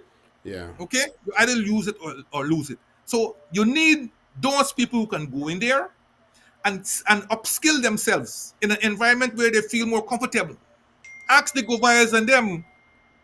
Captain Govaya is a product of the Ghana National Service. Jerry Govaya. Yes. Yes, he's a product of the Ghana National Service, and he extols the virtues of the National Service, and we need something like that. Call it whatever name you want, right? And it wouldn't be only germane to Guyana. Israel is compulsory national service in Israel. It's compulsory in Nigeria. It's compulsory in Tanzania, right? So what is wrong with Guyana? Why have we why have we put this political thing on it, right? Even though we have these problems with our neighbors, even though we have this large space, these wide spaces with few population, why don't we find it? It's And instead, unacceptable. It's and instead, unacceptable. you think that you're going to be able to solve crime by shooting down these youths, most of whom are now committing these crimes, shooting them down like dogs, right? Shooting them down like dogs. That is what is happening. Look at who are committing crimes. Youths as young as 11. Look at 11, 12, the 13. viciousness that's going on in the school system. Yeah, Look at the the gangs lives and all of the gangs and all of that. at infesting the school system. Look at the gangs. I mean, when we were growing up, I think we had a little fight, the Friday afternoon fights, remember? Yes, You yeah, reach at it the was Friday nothing afternoon, in comparison to what is happening nothing in now. comparison to what is going on Yeah, here. it's lawlessness in the country. Yeah, because you people know- are hopeless. In the Right. abundance of water, the fool is thirsty. People are hopeless. So what we do, Mr. Jordan, because we are pressed for time now. I know you've been here for a long time. What we're going to do, we're going to take a 2 minutes break, and we'll come back and we will open the lines while we're talking about the other issues. And people can Okay. call in and ask you about the budget. So we will interact with the people while we talk about these. Because the most important aspect of the program we have dealt with. Correct. But I know people will call and ask you about the budget, so you can still deal with that. But we will talk about biometrics, GECOM. What is your view on that, and what do you believe about the opposition, its role at the moment, whether it's prepared for national elections to defeat the PPP, and these are things people want to hear, and also if we think that the right presidential candidate may help. You understand, in the Yeah. process of removing the PPP. So we will have a normal, lighter conversation, and we allow callers to call in. So what I'm saying to my callers, I think more people on YouTube here than on Facebook. It's kind of strange. YouTube seems to be becoming more popular now. So what we'll do, viewers, there's literally hundreds of comments there. Viewers, what you will do, if Mr. Jordan is saying something on a particular topic, allow him to finish it, or you get an understanding of what he's saying, and then you can call and ask the question. All right, so let's take literally a 2 minutes break, and then we come back and go into the interaction. Low down the music, low down the music. Take it down, music. Low down the too much innocent people under the ground. Take it down, famous. Patata, patata. Hey!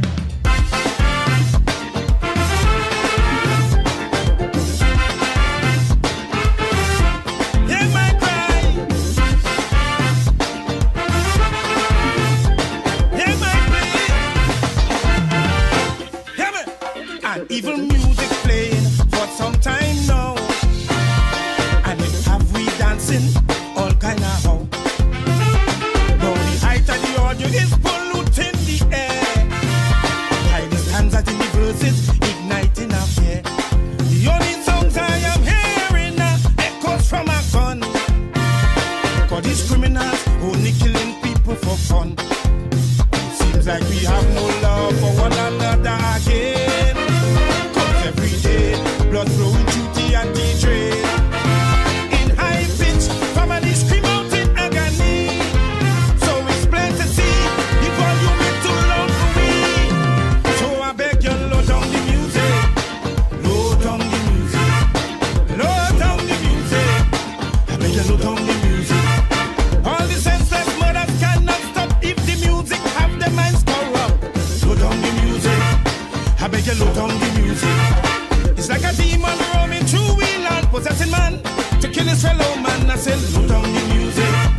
I beg you, low down the music. Take it down. Too much innocent under the ground.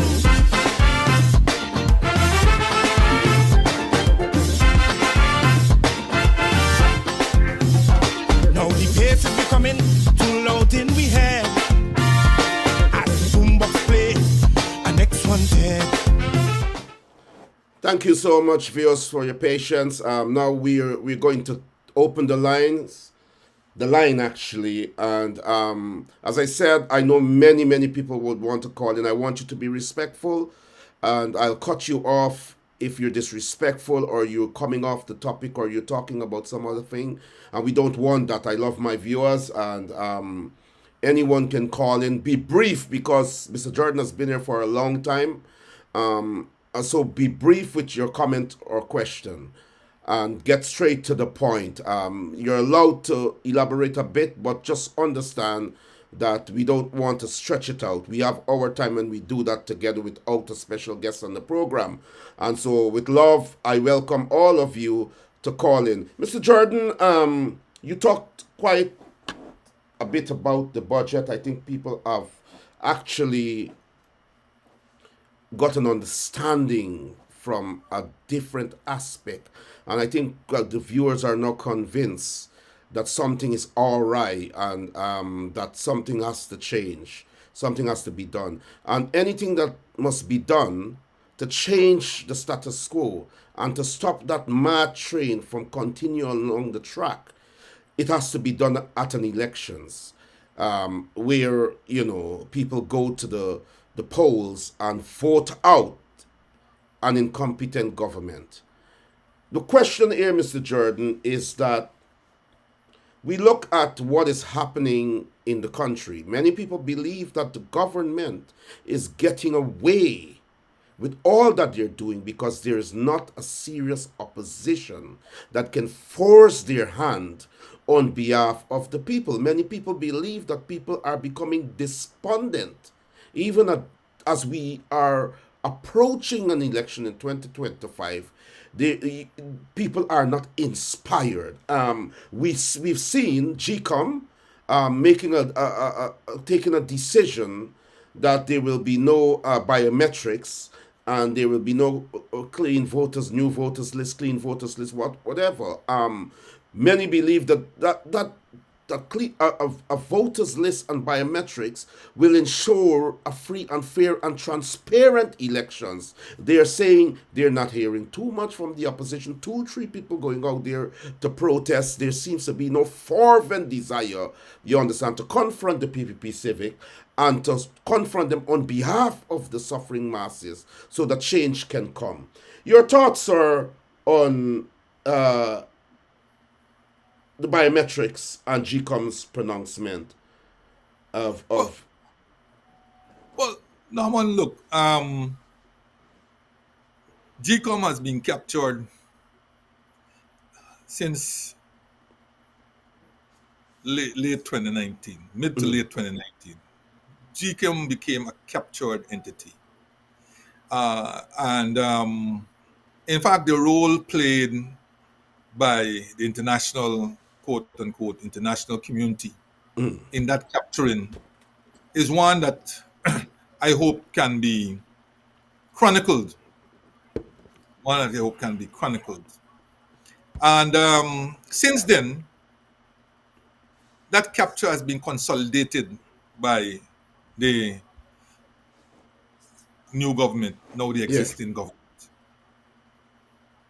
to such an extent that you now have the chairman, you have the 3 commissioners from the government, and you have virtually all the staff, new staff that have been picked by that group there.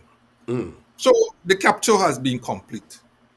For the chairman to say in 2025 that one of the reasons he's voting against biometric is because of the time. When biometric was put on the table since about 4 years ago by the opposition commissioners, and which had been consistently either delayed, there got a lot of prevarication over its discussion.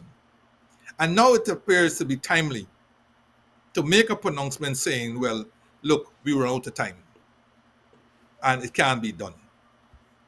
I note that Mr. Hughes is saying that he will ratchet up this opposition to biometrics by GECOM, and carried to the international community, the regional and international community. That's all well and good. And as far as I'm concerned, that should have been done a long time ago, and rather than this 11th hour.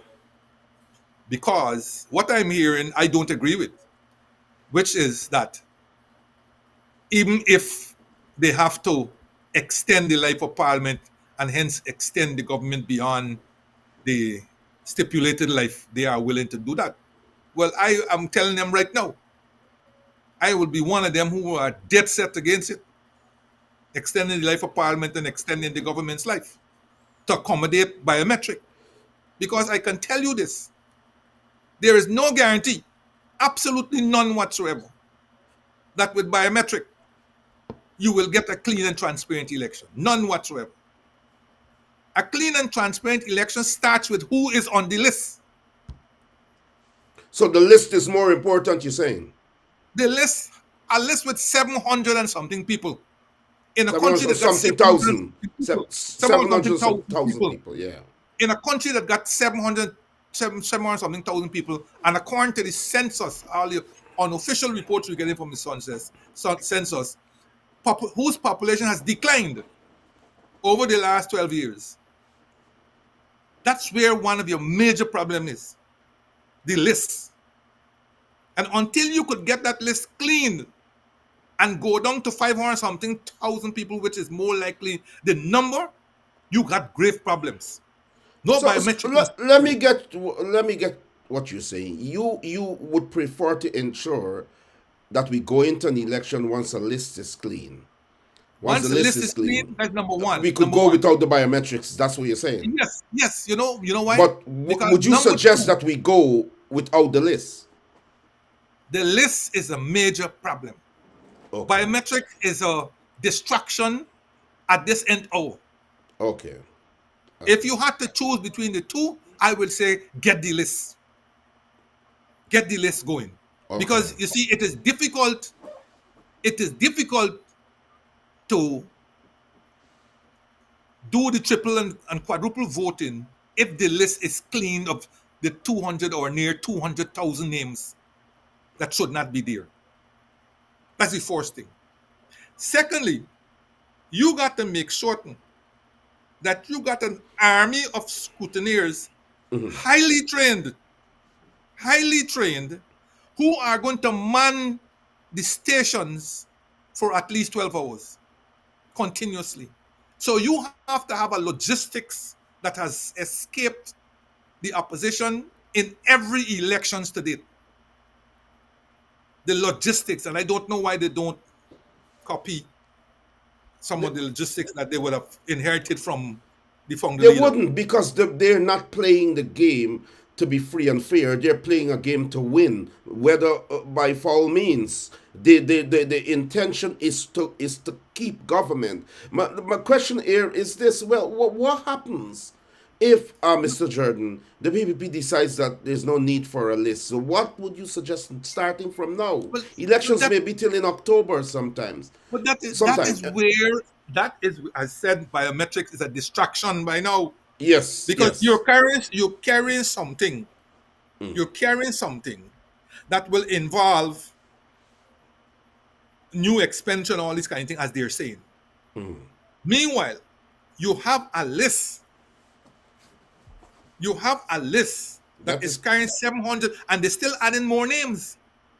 They're still adding more names to this 700 something. By the time you get wrong to elections, it'll be 800 something thousand in a 700 something thousand population. And that would be advantageous to who in an elections? Clearly within the incumbent. In the incumbent. Who has elections machinery that for most of the rest of the population is not credible. UCUs came up and said he has no trust in GECOM. He said that. He said he has no trust in GECOM. So you have the bulk of the opposition who is saying they have no trust in GECOM. If this is not a crisis situation that the international community should be concerned about, I don't know what will. Well, if we are not too concerned, we can't look at the international community. We have not much has not been exhausted in relation to putting GECOM and the PPP on serious notice that this is unacceptable and for the sake of the nation, that this must be corrected so that people can be satisfied that, they are going Look, into the but election, that the their PPP, votes the would be respected. PPP has never moved, even when international people intervene, unless the intervention by the international community carried penalties Like if sanctions and certain so things on. weren't done, or Yes, yes. sanctions. Visa You know, revocation and so on. I mean, you take for example Carter. You know, Carter came here and got Hyde to move on a range of things, and many people suggesting that Hyde didn't even consult the cabinet in some of the agreements that he made with Carter. But he was the president. The president is the all thing. Cabinet members are only helpers to the president. The president ultimately has to be responsible for what is done in the country, right? So that is neither here nor there. When Carter came back after 1992, he tried to help out with the national development strategy and all this kind of thing. When Carter came for one of the elections, I don't know if it's 2007 one or I can't remember which one. It may have But been he that left, one, yeah. he left in disgust, saying that Bartu, who was the president at the time, had no intention, or the PPP, sorry, had no intention of changing the way the governance arrangement was set up. He left in disgust. But for me, given the weight that he had been able to throw around in 92 and so on, living in disgust was a defeatist approach. Yes, it was. Yeah. It was a defeatist approach, and he washed the hand of Guyana. And sending his grandson and all this subsequently didn't have the same force and weight. Didn't have the same impact. It don't have the same impact.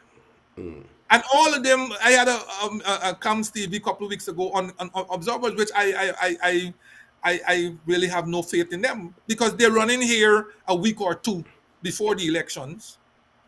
They rub shoulders with mostly the people who are in government. Yes. Right? Some of them go to dinners and so on. Some of them are renew acquaintances. Yes. And some of them happily come here because they have been sent or been included by people who know people here and so on. So the long and short, a lot of these observers, and they sit down and they write report and things. Yeah, it's not anything. So, but let me get this clear before we move to the next. But let me finish. Let me finish my point. Go ahead. I am saying, on the one hand, you got to get that list. You have to get the list. So that's what I was going to ask you. Right? Yeah. But biometrics will be the icing on the cake. What I'm saying to you, at a minimum, you got to get that list, a list that is credible. Right now, this list that we have here is incredible in every sense of the word. And on the opposition side, they have to have a logistic arrangement in place. Are you saying no elections without the list? Are you advising the opposition not to go into any elections without the list? Well, I won't go down the road. I won't go down the road by saying this. If the GECOM is going to proceed with the list, notwithstanding what we got, to say that no elections without a list, without going election without the list, I don't see, with this fractured opposition that we have, I don't see it benefiting them. And you will ultimately transfer a government, a whole set of power to the government that will allow them to change the constitution and all kinds of things. And look, so you say regardless, they should go into the elections. Whether I am saying regardless, but they have to make their fight now. That is what I'm trying to. Yes. And their fight seems to be other things. Than uniting in the fight to get this clean list. As I said, biometrics. There seems to be a lot of divisions. Division in the opposition. We'll talk about that. You're not listening to me to the second one. We have lost the elections also on election day because of scrutineers. Many scrutineers abandoned their posts for various reasons. In 2020. In 2020, in 2015, and so on. Abandoned their posts for various reasons. A lot of them are logistical, a lot of them are financial, and so on. And some of them are security, because some scrutineers ended up in areas where they Oh, were I meant afraid for their 2015 lives, election. Yeah. where they are afraid for their lives as it begins to get dark. They end up in areas where, and if you don't have the logistical arrangements to get them out of those places when they finish their work, they will have to walk home or walk down a dark road or a dark street and so they abandon their posts. Some of them abandon their posts because the grangers that have been exchanged are enough for them to go with the way.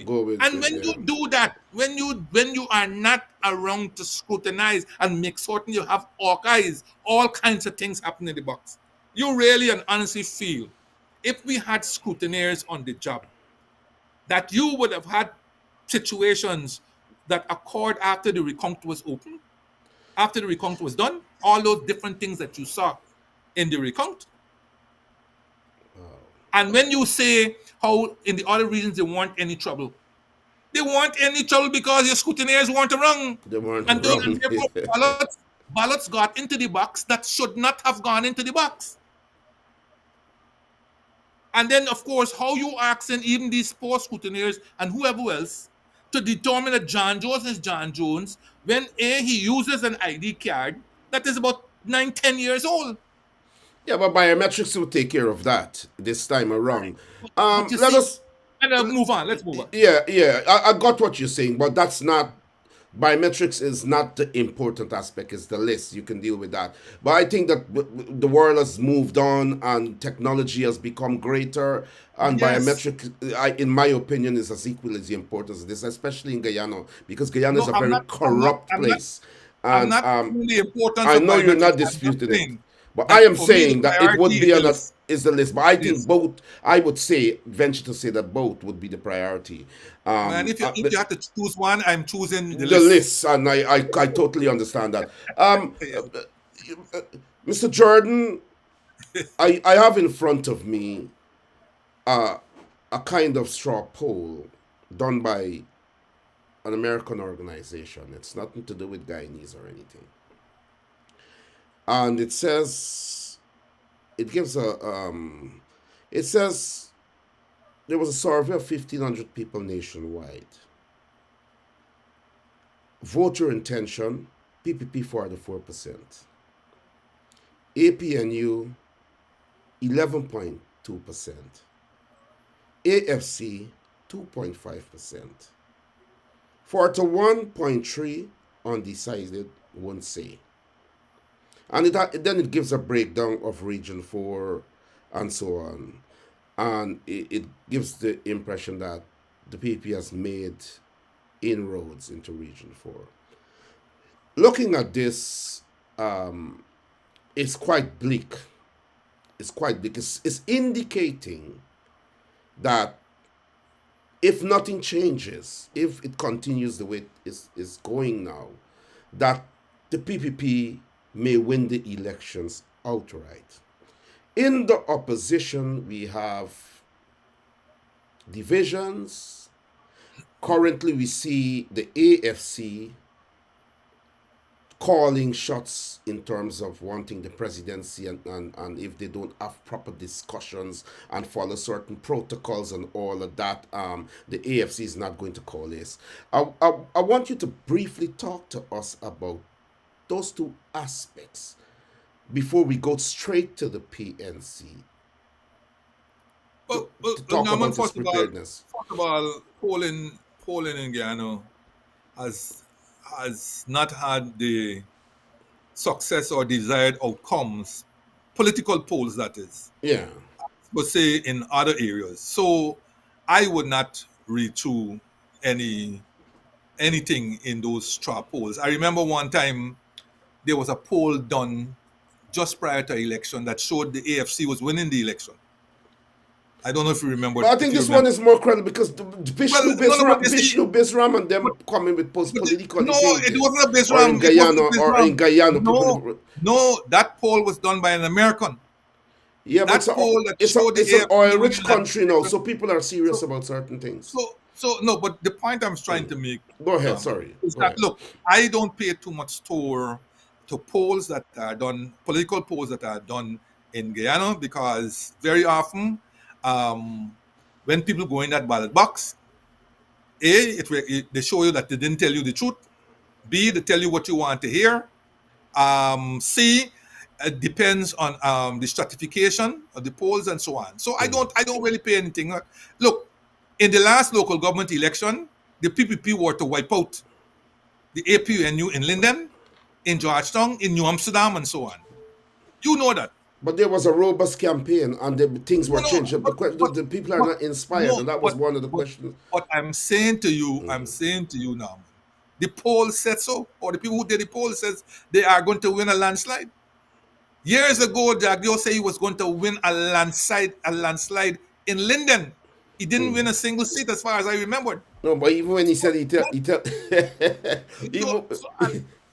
So, so look, Norman, some of these polls also are wicked.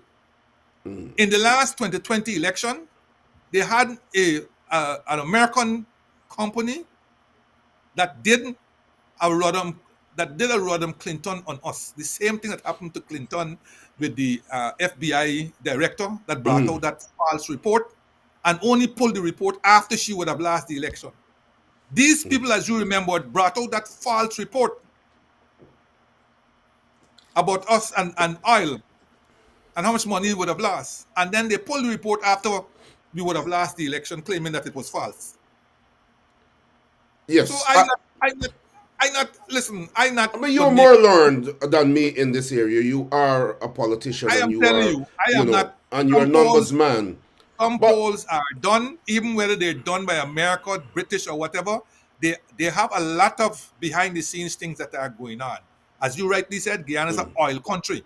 Guyana is an oil country, and if they feel that they can work with the PPP, who has openly said being in touch the contract, sanctity of contracts and all this kind of story, drill baby drill and so on, they will have people who will come out with polls that say the PPP will be in a landslide.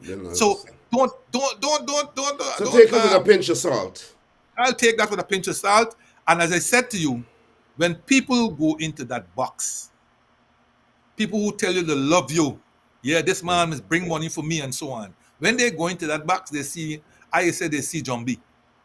Whether it's Farbs John B, whether it's Jagon John B, whether it's Digar John B, they see John B and decide to vote who they want to vote. So let us put that. The spontaneity. I agree with you. I agree with you on the second point that, listen, there are tensions and there are divisions. There are inter-divisions and there are intra-divisions. AFC has its. Everybody got the division. The AFC got their problems, perhaps lesser than maybe, say, the PNC on the one hand and the APNU on the other. You understand? It is rather unfortunate that at this end hour that these divisions persist. Okay? Now, your enemy would be a fool not to put into the works things that will open that schism wider. And this is what I believe they are doing, right? They play one side over the other, they play the other side over the other, and that will happen further. When people decide, well, listen, I make this calculation that, boy, a lot of money given out there, and this 5 years gone here, a whole set of people get contracts, and the only reason why I'm getting a contract is because I'm PNC or I'm this, I'm APNU and so on. I ain't think I'm gonna be able to do this for another 5 years, right? And you see a lot of that happening. Yes, you've seen a lot of that happening. I totally agree with you. And you can't stop that. That is why it is rather unfortunate, for want of a better word or a harsher word, that we did not fight enough while in power to assert our rights. Yeah, we did. We neglected our people to some extent, but it wasn't that bad because in that short time, people enjoyed the fundamental things that you need more than certain things. They enjoyed safety and security and peace and, a good life beginning, like, so I will never knock the coalition, but No, I'm not people. talking. You No, got not you you, have not you. No, not. I'm not saying you are no knocking the no no no. coalition. No, I'm not. Norman, I'm what I'm saying I saying, would not. I'm not saying you are no knocking it. I'm not saying that. no no, but I'm I'm not going actually that route. adding to what you're saying. No, the It. point I was going to elaborate on when I said we, Mm. I was using we in a generic sense. Not Oh, it okay. means that me, you, and all we. Mm. But mostly, I would say President Granger did. Well, that's. No. Hold on. Let me just Mm. finish. I made this point before. When President Granger signed the agreement with then opposition leader Barrett Jagdeo for the recount, he emphasized that the recount will be in 2 phases. Okay. He said there will be a quantitative phase and there will be a qualitative phase. Yes. That's what he signed to. That is what he sold to his supporters. When they started the recount and it showed shenanigans had happened, and when these shenanigans were confirmed by the chief immigration officers, when the first batch was sent to him, and the statistical errors involved in that first batch, in other words, then a fairly significant number of people were found to have voted, even though they were not present in the country. That is a fact. Mm. And that was a small sample that was sent to him according to Vincent Alexander. But after that, no more was sent to him, and that whole issue of the qualitative aspect of the elections was shut down under some specious argument that Okay. you had So to go they to an didn't. elections commission Okay. with. Okay. So the PVP didn't work according to the agreement. They But didn't. Yeah. when it GECOM who didn't work according to the. GCOM actually. Yeah. Yeah. But But what I'm GCOM, you saying, don't know the difference between GCOM and the PPP now. but what I'm saying is, when I say we didn't work hard enough where it's concerned, is that we are not we. President Granger allowed that he signed to something that did not happen. He signed to something that did not happen. Wow. And this is one of the explanations that the entire support base that he had is asking him to explain, because you signed to it. You told us that it was a 2-phase exercise, a quantitative and a qualitative phase. If GECOM was now saying that qualitative phase had to wait for an elections petition, Mr. Granger had all right to say, and his lawyer should have advised him, that the agreement that he signed no longer held. Wow. Talking about Mr. Granger, Mr. Jordan, many people believe today, regards the divisions in the opposition at the moment, many people believe today that in our supporters and a lot of people who are on the fence, undecided, believe that it is the presidential candidate that the opposition come up with, that the opposition comes up with, that would inspire people to want to go out in their numbers and vote overwhelmingly. Like with Mr. Granger. Mr. Granger was not known by a generation or anything. He wasn't active in politics, but Robert Corbyn was the opposition leader then, and there were lots of problems, and the PPP is very good at politicking, and they can throw skeletons in people's closet or take out skeletons out of their closet and all of that kind of stuff and put it on display. And so many people were saying, like, look, we need a clean face. This problem, we need somebody that is untainted and so on. And as popular as Hamilton, Green, and Corbyn and everybody were, they went for David Granger, and we had a landslide. We had a landslide, and with the coalition with the AFC and so on, Moses Nakamoto did a good job, helping to reduce the PPP government on minority and so on, and so David Granger came out, and no one could have said anything bad about David Granger during that period. Nobody could have questioned what happened at GECOM. The PPP couldn't claim any victory or said that there was rigging because there was a figure that came there that they couldn't really talk about ballot boxes about 100 years ago and all kind. They had to clutch at straws that didn't have no impact. People are not stupid. They know why you're making things up on it that doesn't make any sense. You're just politicking for politicking. So David Granger had a landslide victory. People were disappointed, as you rightly said, at what happened in the end. Many people felt that he didn't. He did a great job as president, but our own people weren't properly looked after, right? And people talk a lot about what transpired during the life of the coalition, which we will not discuss. That's not the objective here.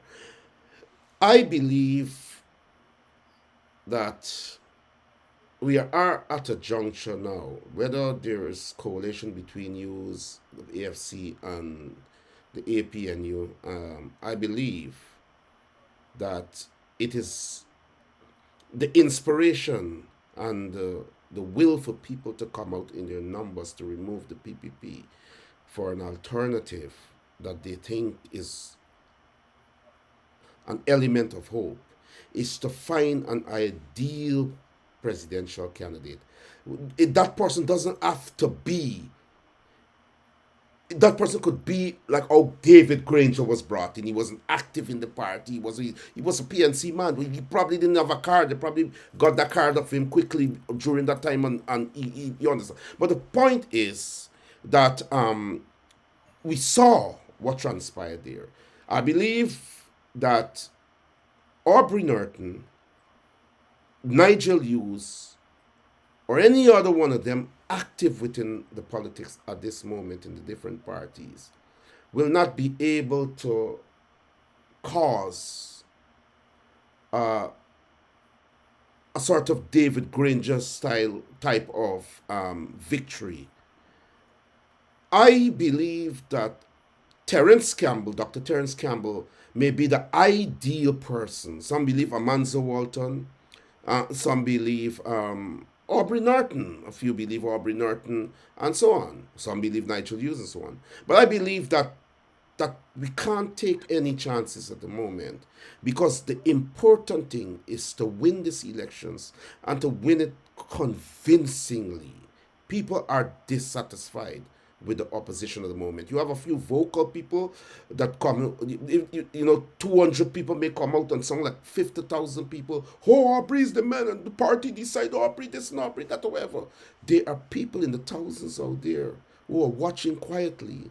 They're not looking at politics, they're looking at your performance. I don't believe that you've been doing what you ought to do to confront the PPP. If you were, and this would be, I know you would want to elaborate on this section, but if you were to choose a presidential candidate, who would you choose? And talk to us a bit about what I discussed there in terms of the opposition, the way it is at the moment. Well, Norman, let's put it this way.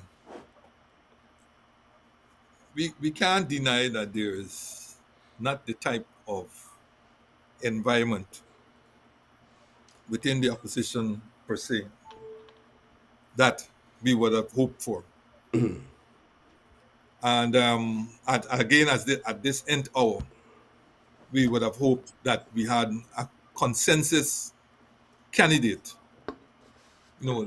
around A consensus, whom that we could rally.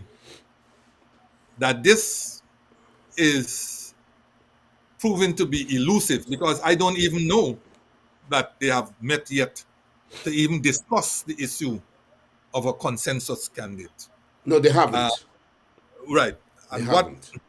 what I get the impression, and this is not only my impression, that they're seeking to avoid both sides appearing to want not to reach at that moment in time.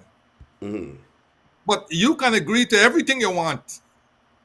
And at that last point about who's the consensus candidate, if it's neither of the two of you, it will be unfair to then bring in somebody at the nth plus hour for them to inherit what you two had agreed before, hoping that one, the two of you would have been the candidate. But now you want me to carry that burden.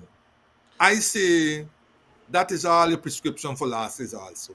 Is it? Somebody said at this rate, why not Winston Jordan since he's been there? But go ahead. Sorry. But Naman Winston Jordan has already made his case. I have so many of those kind. Thank you very much, but no thanks. I have made that absolutely clear. I am prepared to back anybody who, by consensus, it is believed can take us not to the rope, but but over the rope. Even if it's just over the rope, I will be happy with that because we had one seat majority for the last 3 elections, right? And given the island and so forth, I think anybody other than the PPP can work towards national consensus because the PPP starts from a standpoint, or a certain individual in the PPP starts from a standpoint that this is a plantation which has been bequeathed to them. Bequeathed to them, yes. And anybody coming on this plantation, in coming here for challenge or so on, coming here as an employee, then coming here I absolutely agree. Shareholder, they coming here as with an you. employee. And once they are around, that is the intent, that is the thing they're going to do. But I you know hear what, people. I'm trying to clarify what you just said, though, in terms of those who are there, like Norton Hughes and all of them. If there's a consensus candidate, they may be dissatisfied and feel slighted, not your words. I think that this struggle is bigger than that at the moment. I think that Yes. of us, it is bigger than that. I believe honestly, and I think the people will rise up, that people are thinking about a change. And though Yes. the opposition has faltered, and though the opposition is lukewarm, though the opposition seems as though it is not up to scratch, people's objective is to see the PPP removed. Someone, if And so the anything point from I'm this making, program, if something comes out where if people believe that we need to get a clean figure, we need to give ourselves a chance like we did with David Granger and remove the PP after 23 years. The opposition was sleeping 23 years.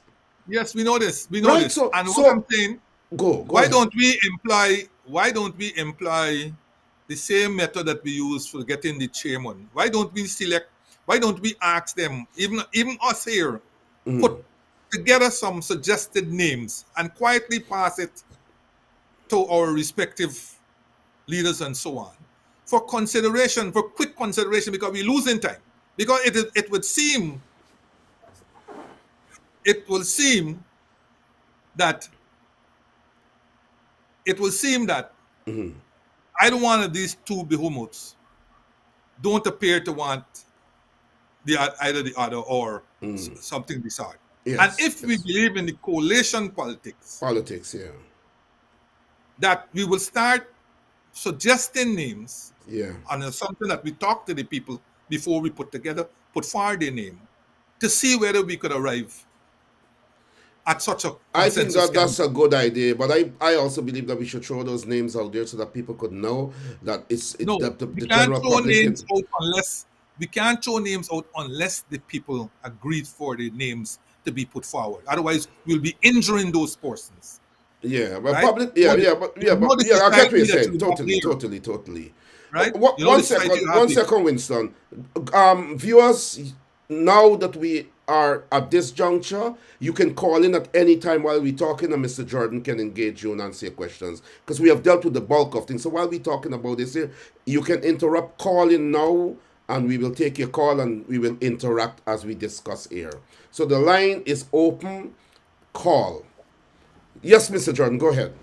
Yes. So I think some names should be put together and held, as I said, as long as we talk to the people, because we don't want to have people Create name going out. animosity and all them. Oh, Yeah. okay, yeah. And yeah. this is a very vindictive society. Your name, Yeah. somebody may put forward a name, next thing you know, you're aligned to this, you're aligned to that, and next thing you know, your business or your name or your family and all this kind of stuff. Very, very, very vindictive society that we live in. Society, So, yeah. and have those names as long as you canvass it before, and then you come and forget all this thing about, oh, we have two-step. You can't afford no two-step stage at the moment. Two-step is nonsense. And one step doesn't follow the other because the fourth step they're saying is working on GECOM to get biometrics. Now, how is that step, fits into the second step, which is working towards getting a coalition? Then that's what I'm saying. They're trying to avoid. There's this avoidance as if we have 5 years in front of us. They seem to want to avoid sitting down and tackling the hard issues, which is, are we in or out? Yes or no? That's the only thing we want to know. We don't want to worry about who gonna get cabinet posts and all them sort of thing. Are we in or out? Yes or no? Yes, Yes, we're yes. in. Good. The only other subject we want to discuss, who will lead this coalition. Don't worry this thing about who getting which post and all this kind of story. Let's not worry with that. Viewer, you are on air. Mr. Jordan is here, former Minister of Finance. Welcome to the program. State your name and where you're calling from. Yeah, you need to speak up. You need to speak up. And Yeah, go ahead. good afternoon, Jordan. Yeah, one question I would like to ask to Mr. Jordan. Why, since in Bonham time, the Brazilian government was in agreement with Bonham to build the road for go cross from Brazil to Guyana. Why the road it didn't finish or it didn't start? Well, thank you. The You caller. got a question, Mr. Jordan? Yes, I got it. Thank you, the caller. Listen, all kinds of situations attended to that. The road wasn't, when we were having. Yeah, can you hear? Me? Hello? Hold on. Can you hear Mr. Jordan? Caller, can you hear Mr. Jordan? He's responding to you now. No, I'm not hearing. No, because you have to be looking at your device. You can't hear him from the phone here. The device and they put the phone together? Yeah, you got to be watching the program and listening from the program. You understand what I'm saying? Yeah, sure. I'm on my phone now. So let me finish the complete question and good, and then I can go back to the device. I heard the question. Unless you have But another question. he's not hearing you. He's saying he's not hearing you. That's why he's saying hello. Tell him about the question. Can you hear Mr. Jordan? No, I'm not hearing. I'm hearing you, but I'm not hearing. Yeah, but you're you're supposed to be hearing Mr. Jordan now. I'm not hearing. You hear me? All right, that's what I'm saying. Let me finish my question. Okay, finish your question. Yeah, he can hear you. Go ahead. Just okay. For me now, the road from Brazil to like Linden, that is not a road. It's a lifeline for the poor man. It will help a lot with the poor man. Yeah. It will help a lot with the economy, and it will bring down a lot of cost of living price. Right? Yeah. Thanks. I heard. With the aisle, right? For me, that's a gangsterism thing, and you have to understand it. And them is things that Granger in power, he never go to the people them who control these things, like the Arabs and these people, and investigate how this business go. Because this thing is a business and it's a gangsterism thing. They got a thing called OPEC.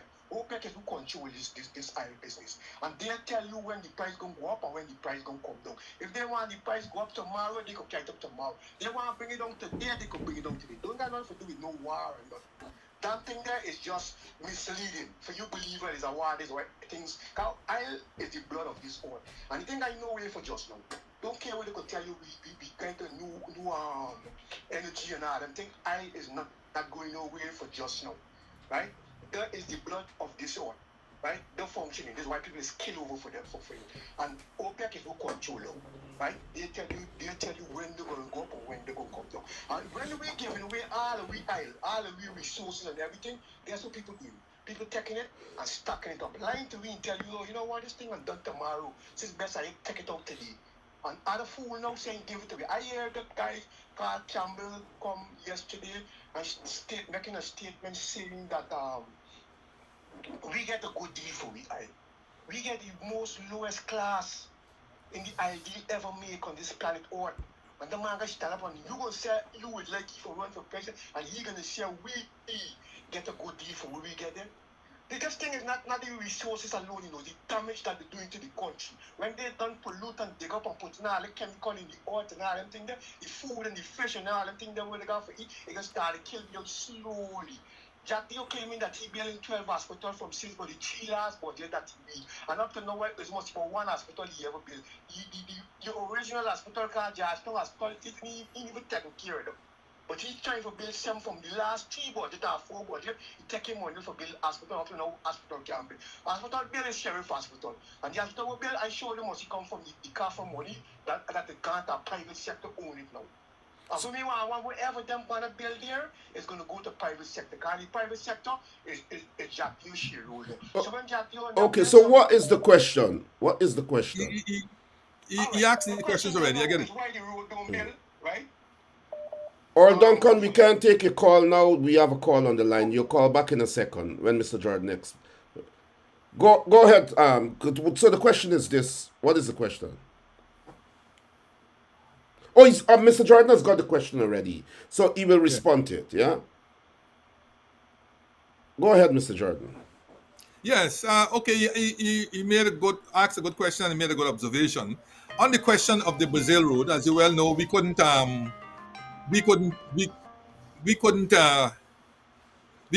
a road in the Bornum days and so on because we just didn't have the money. All right. At one time, we got a little bit of money from the increased price of sugar, and we started to do the Upper Mazaruni Road project and the Mazaruni hydroelectric project and so on. And within a year, the money ran out. Okay. But what is important is that it is under the coalition government that the decision was made to use a significant grant that was given to us by the British government. I think the grant was roughly, I think it was about 60 something pounds or the equivalent in US dollars or something like that. And we decided to use that money exclusively to start the Linden Brazil Road because we're treating the Linden Highway to Georgetown as a separate project, the Linden to Brazil Road. And it's instructive to know that it is this very government who had said to the British that they would not do the road. They will do something else with the money. And it is the British who told them. Okay. One second, Mr. Jordan. Mr. Duncan, you cannot call in while someone else is on the line and Mr. Jordan is explaining something. Could you call back in 1 minute? Go ahead, Mr. Jordan. Yes, and the British told them if that is the case, they would just take the money.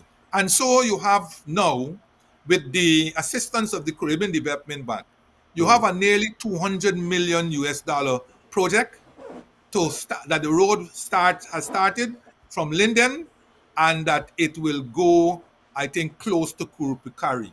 Okay. In our original version, we had a bridge going across the Escribero River at Kurupikari because there's a pontoon crossing there at the moment. In this revised version, the road is stopping short of the Kurupikari crossing and the bridge has been taken out of it.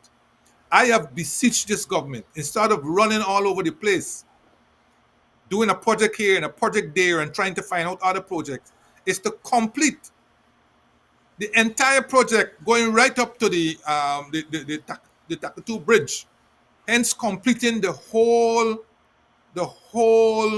corridor that goes through Brazil, passes through the rest of South America and so on. And that will bring enormous benefits to Guyana, as the guy has rightly indicated. It will also result in new settlements, which will help push people off the coast, right? A coast that is facing rising sea levels and so on, and that is among the world's cities to be drowned by a whole deluge of the sea and so on, right? So that will automatically push people off the coast as new communities and so on and new vistas are opened up as a result of this highway, and heavy trade takes place between us and Brazil, and we'll overcome some of the narrow markets that we have. That is wonderful. one thing. We have another caller on the line, Mr. Jordan. Caller, state your name and where you're calling from.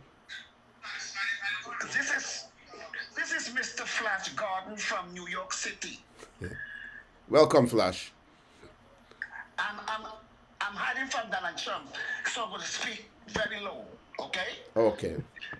But Mr. Jordan, to you, my brother, I have one question for you, but first, let me give credit where credit belongs to. And credit belongs to you. I thank you for what you mentioned on our program in the morning, the Amsterdam program. You said that when Desmond Ice lost election, but we know he did not lose, but let me move on with that. You said that he looked at you and he said, look, I know you want to leave, but I'm begging you, don't leave. Stay, because the Guyanese people need you. The Guyanese people that need your knowledge.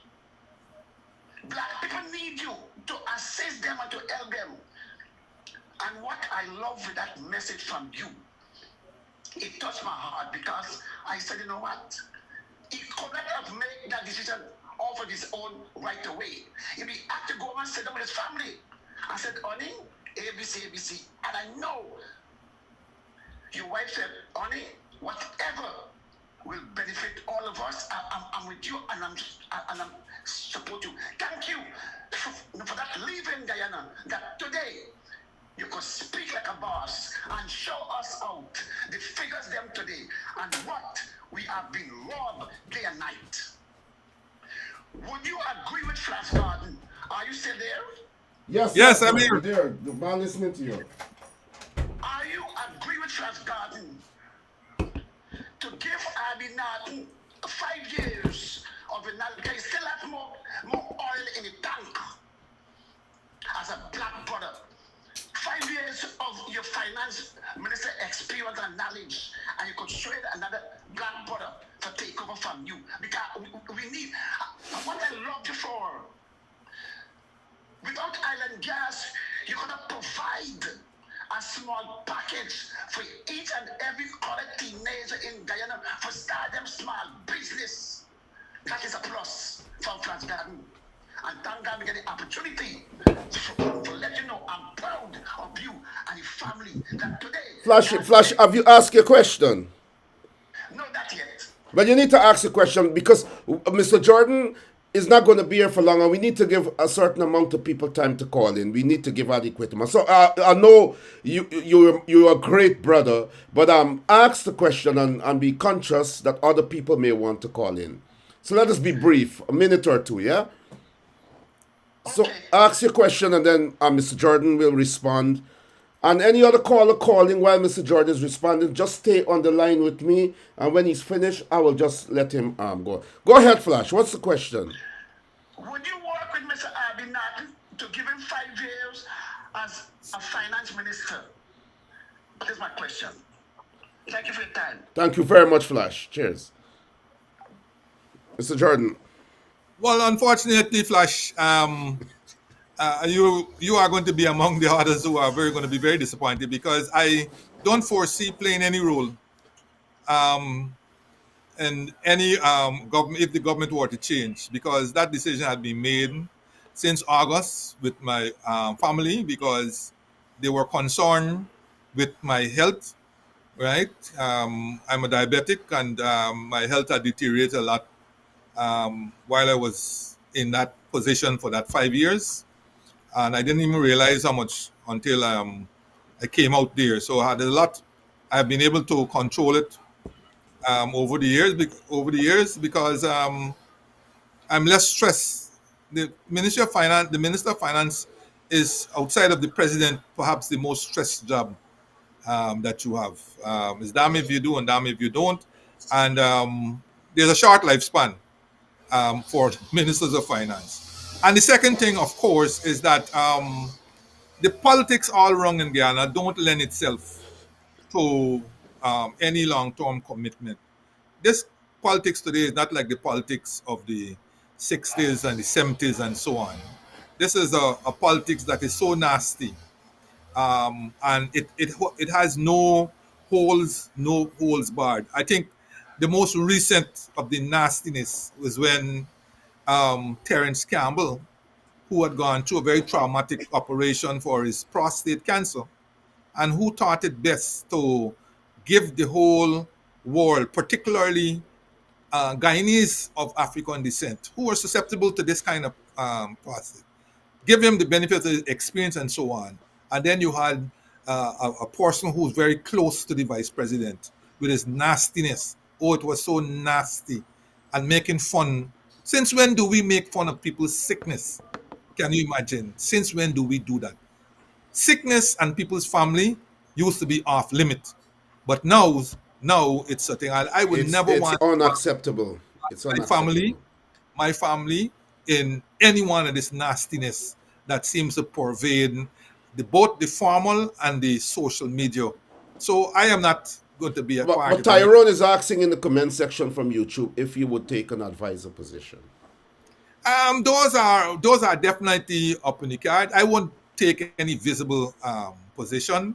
I have never, since I made a decision, failed not to answer anybody's question or given advice. I give loads of advice behind the scenes to all kinds of people. And as I said, as you see me, some people say they want to know if I still in politics because they see me more, and especially on my weekly Comes TV podcast, in which I tend there to educate, right? Because to stay away from the politics, to educate people. This is one big area that is missing, particularly among our constituents, right? And if you don't educate, then they will fall for anything, as which many of them have been doing. Some of them are falling for Ali bring back, or not bring back, Ali bring free education to UG. If you don't educate people that free education from nursery to University of Guyana was since 1976, when we didn't really have money. If they don't know that, but they can come and say, Ali bring free education in 2025. Right? So you got to educate. So I am part of that movement to educate, particularly our supporters, right? Many of them who grew up in the Jack Deo years. I think Many of he's them also asking if you would give Mr. Norton give Mr. Norton a 5 years or support Mr. well, Norton. I think that question has been answered. Oh, you I answered am that. Okay. prepared. Okay. No. Okay. I am prepared to recognize any consensus Candidate. candidate. Yes, sir. Yes, sir. We will take the next caller as we continue, guys.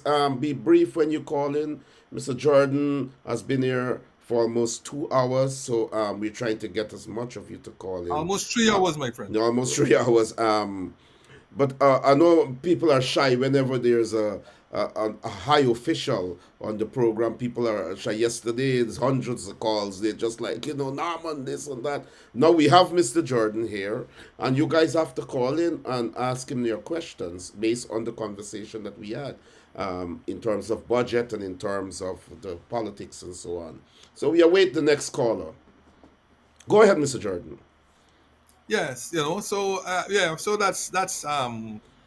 that's where I stand. But it's I'm good sorry that to you said disappoint. you would support a consensus candidate. Yeah, Anyone, definitely. anyone, because we need that Definitely. unity and we need to rally behind somebody. Yeah. And I'm pro opposition. I am pro yes, opposition. caller, caller, welcome to the program. State your name and where you're calling from. Good afternoon, comrades. My name is Jason Benjamin, former president, University of Guyana Student Society, the one Hi, Jason. that has the online registration functional at the University of Guyana. This was the guy behind the master plan. I can probably speak to it. And so on that note, Mr. Winston Jordan, I want to say thank you very much for your input on this program. And I've been following you keenly. But to my question with regards to the budget, with what we would have seen so far, I don't refer to it really as a budget. I see it as a blowjet because it has blown even the scrums away from the people. So we see that the poverty line is going to raise, the bar is going to raise, and the pressure is on. So knowing that this year is the election year, and with all this exorbitant amount of funds being budgeted for not only for the new projects, but for additional items identified that really and truly should not get no funds, but rather all those excess redirect to the people to get a livable wage. With the elections being this year and GECOM, the way GECOM is operating, how do you see all of this funds, because all of it would not be spent? So how do you see the maneuverability of these funds with being utilized by the PPP in an efficient manner? I mean, I know the answer to my question is simply, I don't see them doing anything because they're corrupt. But from your vantage point, can you educate the public? Where do you see this money likely to be spent? And if not, where would it go or likely to go? Thank you. Thank you very much, Jason Benjamin. Thank you so much for that question. Well, Jason, thank you for the question. The unfortunate thing is, it's bad news I have for you, because unlike United States, unlike Barbados, Trinidad, and so on, when we compare ourselves to those, Guyana is a lawless place. You will see, for example, that this budget is $1.386 trillion. And come next week, perhaps the start of next week, there will be a perfunctory exercise. Yes, perfunctory exercise that will probably last 3.5, perhaps no more than 4 days, to examine an estimate for $1.386 trillion. The exercise is perfunctory because you are limited. The speaker is going to limit MPs from the opposition to no more than maybe 4 or 5 questions, and is going to allow, in major part, answers from the ministers that in many respects to you, me, and the public are really non-answers. And he's going to claim that that is the answer of the minister and he can't do anything about it. Maybe that may be so. But if you look at other parliaments, that will not pass muster. Okay? A $1.386 trillion budget should have been sent to a select committee. We should have had a situation where it's the sectoral select committees where they go through with fine-teeth comb. So when it comes to the floor, we will probably be dealing with areas of disagreement rather than starting from the very beginning of the budget. Because to deal with one major sector alone, like say public works, that will take you a whole week just to go through the fine print of the public works. Because to get an understanding how they spent the previous $1.27 trillion for last year alone will require a couple of days before you can move on to the current year's budget. So that is the unfortunate thing. There is going to be a perfunctory exercise that will last 3.5, maybe no more than 4 days. And then the appropriation bill will be passed. It will be signed into law maybe the next day or next 2 days. And that is the end of the entire budget exercise for you, as it relates to what the public knows. And then the spending will start in gay abandon, right? That spending will start with gay abandon. The Auditor General office is very lame and very tame when it comes to expenditure done by this government. You've heard me calling them out every single time that I can call them out. Extremely lame and extremely tame for this kind of expenditure. We have had several so-called cash grants, none of which has been audited by the Auditor General. We have had so-called business grants, huge business grants that are being given out, none of which has been audited. We have a SLED program that was put in place by the coalition government in 2015 that started at about $115 million that is now multi-billion dollars that is meant to give grants to communities and so on to do projects, none of which has been properly audited. But he did audit the SLED 2019 that was done under the coalition government, and he had a report done. I ain't knocking you for that one, but what about the rest? And then you got all these other omnibus items, large chunks of monies that are put there, community roads, all kinds of story that are put there. Does the Alger General understand that there's a procurement act, but that you have ministers them going out and calling a big crowd and sharing out what they're calling community contracts to different people? Under which procurement law are they following when they do those things? A whole stadium with people. Mary X, take a contract for 2 million. Jane Y, take a contract for 50 million. That is what is going on. Does the Auditor General understand this? Is he going to wait for somebody to tell him about this? How can that be the proactive constitutional agency that we had hoped for when we put in a new audit act and so forth? So I'm on Jason. I have bad news for you.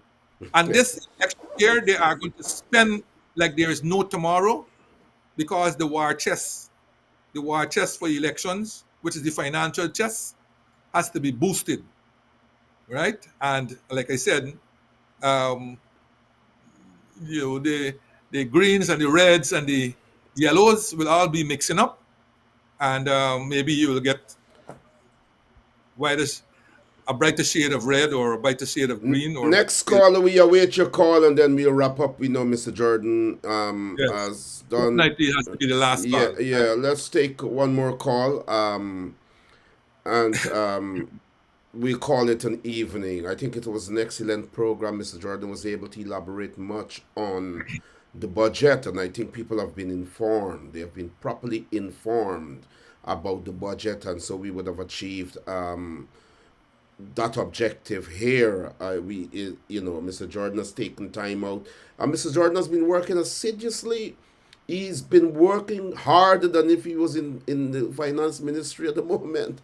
He's on every program. He's keeping his ears to the ground. He's watching the PPP, and he's doing that on behalf of the people without getting a penny for his time. And that shows true commitment. That shows, he is a patriot. It's not only being in a position and making money and holding a portfolio, but when you can, caller, go ahead. It seems like those people are scared, but I want to use this one opportunity to pitch one more key thing that the public discusses a whole lot. Yes. Mr. Jordan, we recognize that the corrupt PPP regime was in desperation, in heat, in the beat, trying to get this money for the gas to shore project.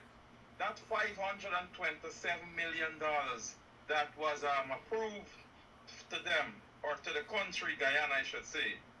And in exchange for 60% of that money, as they must pay back, Guyana must pay back in profit, which is equivalent to $316.2 million US dollars. How in good heavens is that logical? Can you expound on that? Because I see something fishy. It's still not resting well in my membrane. And of course, unemployment is sky high in our country. Thank you. Thank you so much, dear caller. Well, Norman, first of all, all we are getting is what Jack D was telling us. We await the contract. Now, this project is mired in so much controversy. And part of the reason is because no document in relation to this project has been made official. But under the existing laws, the loan contract for Exim Bank has to be laid in the National Assembly. The External Loans Act provides for every contract that has been signed by the government has to be laid soon thereafter in the National Assembly. But that is another thing about soon thereafter. If they don't lay it during this period of the budget, then we're going to have a problem, because we don't know when again the Parliament is going to meet. And they are likely to stretch out the laying of that contract until the last moment, maybe the last Parliament, by which time, the currency and the whole thing about the contract would have lost, not value, but currency in terms of the arguments you could make. But let us assume what is being said is that we have to pay back 800 something million on the 527 that we got. The question is whether this is a good deal.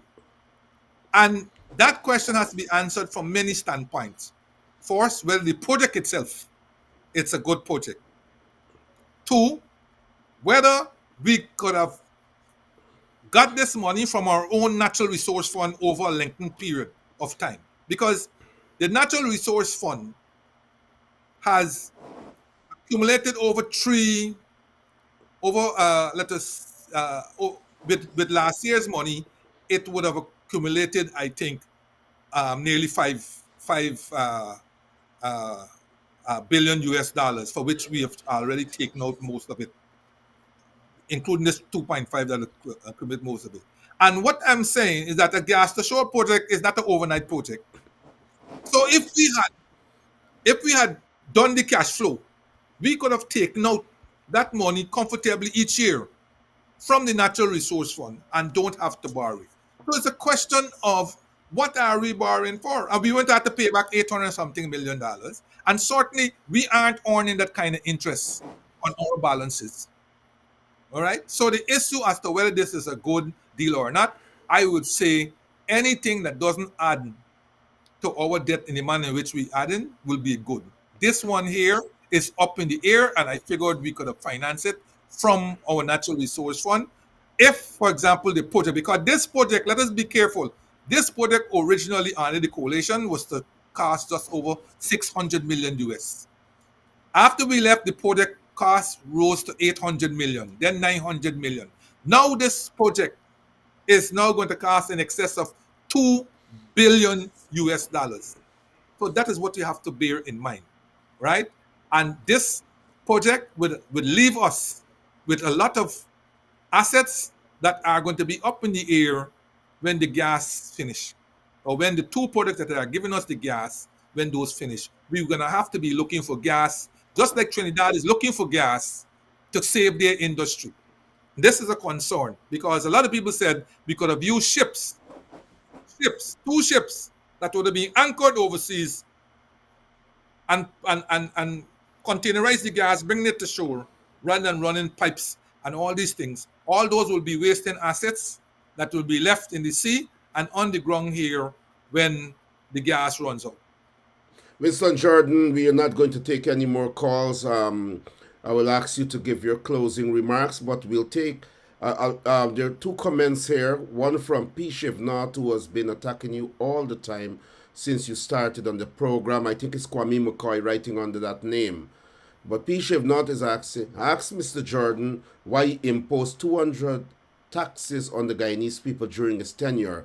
And Umi said, Mr. Jordan, I hope you write your memoirs about your time in service to Guyana. Records need to be preserved. Deal with those two and give your closing remarks, and we call it a day. Yes. Well, on the first one of 200 taxes, I just laugh and skin my teeth. When Ashley Singh was asked this question in the National Assembly by the Honorable Annette Ferguson, his response after a long delay of weeks was that the issue of 200 taxes was in the public domain, full stop. That was his response. Who, writing a Shivnat and so on, if he could take the time and send me the 200 taxes, I will be able to respond promptly. That will be my answer. And in fact, tell Mr. Shivnat he is outdated because a few Thursdays ago, Jagdio said he counted wrong. He went back and he got 380 taxes. So wow. Mr. Shivnat is out of line and out of step. Whether your memoirs.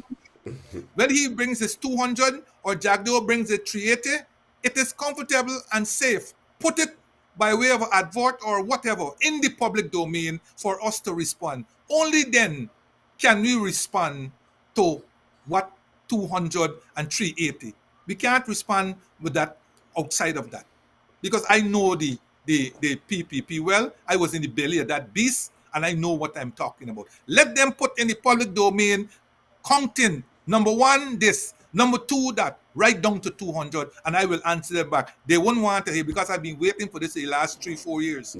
I'm waiting to give them. I got the answer already. You got it. But they would not itemize the 200 taxes because they know where I will be coming from once they say they're going to itemize, if they can get to 200. But let me say, by way of a general comment to him and everybody else, taxes are the lifeline, the lifeblood of any government. When we came into power, taxes were so skewed. We were forced to do not one, but 2 tax reform studies. 2. And in those tax reform studies, we start to reorient taxes. And whoever's Mr. Shivnath, I hope he's an ordinary civil servant. Because it is a result of that orientation that we were able to reduce the burden placed on him and put it where it should be. We were able to reduce the smuggling that narrowed the tax base and allowed the tax base to broaden.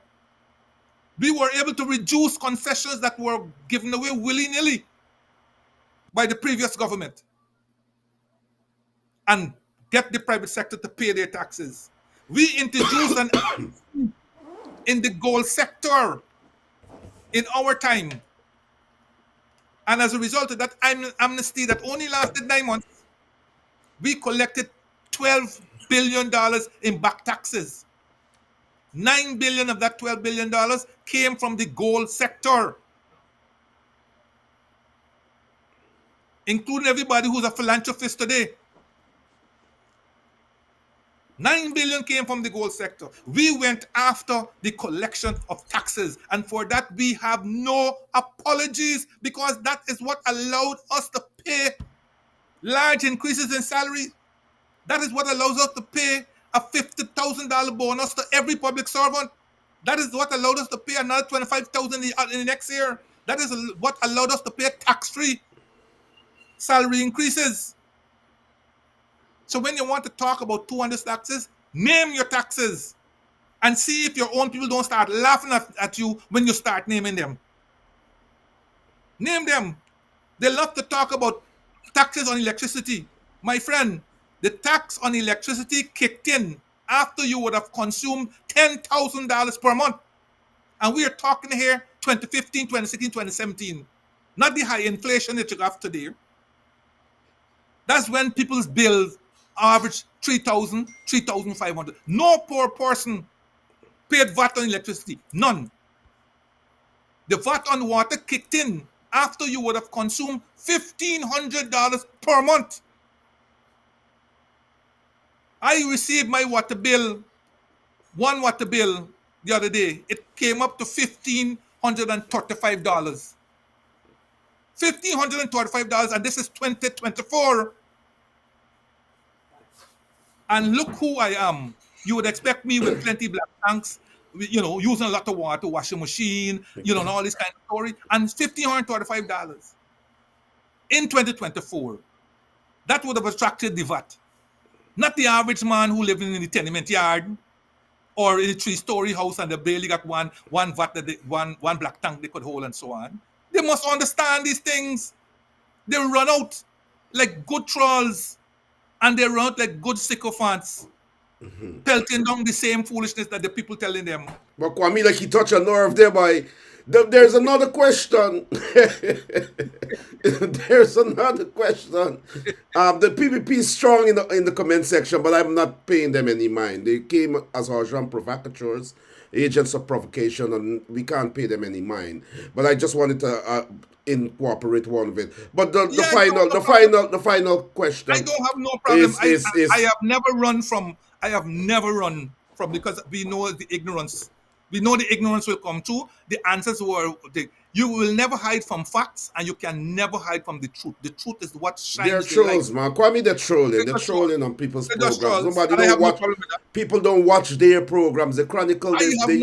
People buy the Chronicle to wrap Banga Mary and Gail back in it. You know why? Nobody. You know why? You know why Jordan? You know why they have to go after Jordan? Because Jordan was in their belly. Jordan was there 12 years in their ministry advising their government. Yes, yes. So they yes. know what I say will ring true. They know what I have to say has credibility. And I only deal with truth. I don't have to deal with lies and falsehoods and them sort of thing. I am one person who in my ministry, I run it open. I had the most open set of reports done and put on the internet or put into parliament. When others tell me, no man, it can make me look bad, I says, listen, looking bad is the least of the problems. If we don't put it out there, hear what the people got to say, get the feedback from them. We must never be afraid of shining light on opaqueness. True. Mr. Jordan, the final, the brief comment to someone, I can't find the name now, but asking if you are going to write your memoirs because these information, your wealth of knowledge needs to be documented. And Yes, this is not the first time I've heard that question asked to you. Go ahead. Yes, I started accumulating my material. It's so much to catalog and so on, right? But I started and I'm trying to start out by the early part of growing up and so on. And I'm trying to recall all the things that my mom would have told me, because, they didn't have any records of those period and so on. Period. So as snippets come to me, I try to put it down on the computer and so on, because, that's the background where you came from, how you grew up and all this kind. Because people believe that you grew up with a gold spoon in your mouth. I never had even anything named a gold spoon. If you show me gold in front of me right now, I wouldn't even know if it's gold or fool's gold or brass. But I grew up in gold. I was born in Golden Tent on the west bank of Demerara. Grew up there for a short while and then moved to Georgetown. Moved all over Georgetown. Spent most of my time in Kitty. Grew up in Kitty. Went to Cummins Lodge Secondary School. I had to go to school with train. And when the train finished in 1972 or I think it was 73, I rode a bicycle that my father had. It was a frame and two wheels. I rode to school every day, rain or sun, But happily, thanks to Barnum, I was able to go to University of Guyana in 1976, free. Then I won Commonwealth Scholarship and I went to England. Then I came back, worked a little bit. Then I had a UN fellowship, went to Harvard. Wow. Then I came back, spent a year or two. Then I won a Fulbright fellowship. I went to Penn State, right? I went back to Harvard in 2016 at the invitation of Harvard as one of the rising ministers of finance. In 2016 March, I went back to Harvard there on a 1-week intensive leadership course. All this, I thank the people of Guyana for. I've never paid a cent for education. I thank them and I give back right now. That's why I do Common Entrance and CXC mathematics. You're helping, you're helping. Right there home. I'm not charging anybody any major thing and so on. But I see the cries of my people as they go around and I talk to them and so on. I'm not interested in wealth and I'm not interested in position. I could tell you that. I'm not interested in wealth and I'm not interested in position. I'm interested in living comfortably, living honestly, and living cleanly. And I live in my little 2x2 here in South that I bought since 1985. And I'm living here since 1985 in the same house with the same, more or less the same neighbors who I enjoy and so on. I'm comfortable. I don't have to run behind anybody. I don't need a 6-bedroom house. I don't need 40 houses and all these kinds of things. We all got to die and leave it. Leave everything. Yeah. I don't know why people are so greedy. Mr. Jordan, thank you so much for being here. Your closing remarks, and we call it an evening. Well, it was good and a pleasure to be here. Norman. Always a pleasure. But as you know, my time is always taken up here, there, and everywhere. Yes, but I always enjoy myself. I must say, I must always enjoy myself because this is always an interactive forum. Yes. Program and so on. And we will just have to keep the faith and use whatever little influence we have to edge our people along the line.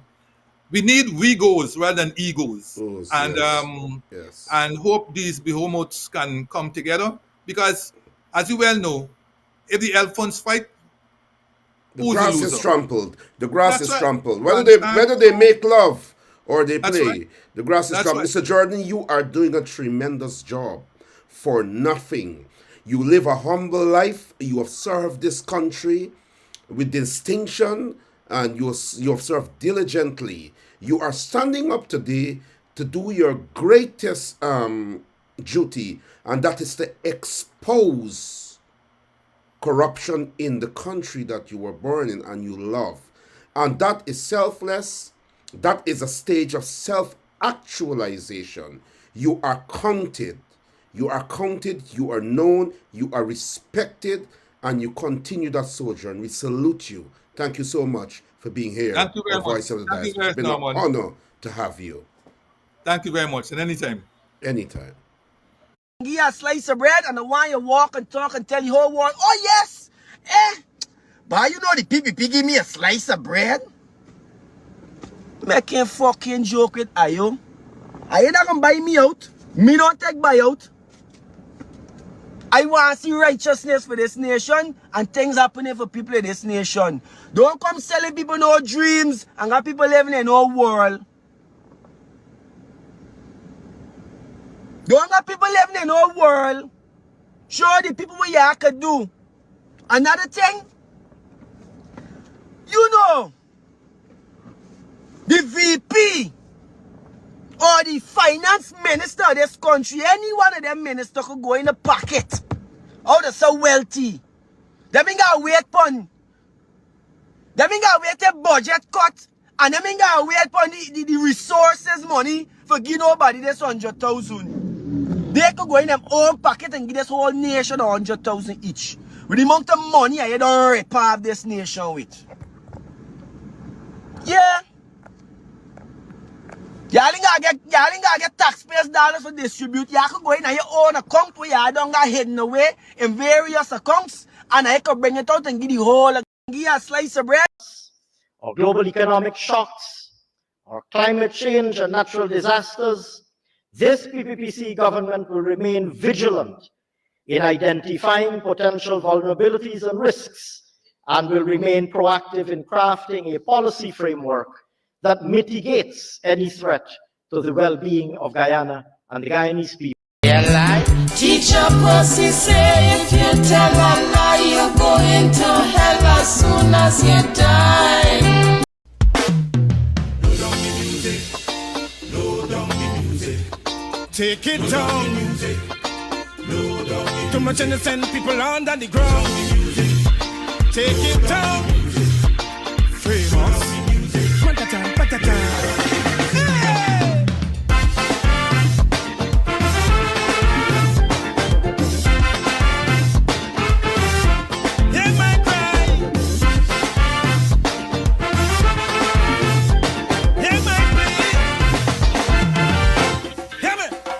Evil music playing for some time now, and it have we dancing all kind of how.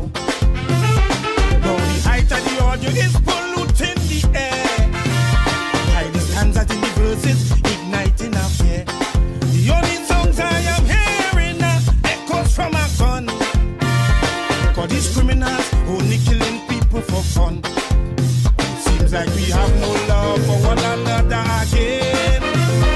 Every day, blood flowing through the anti-trade.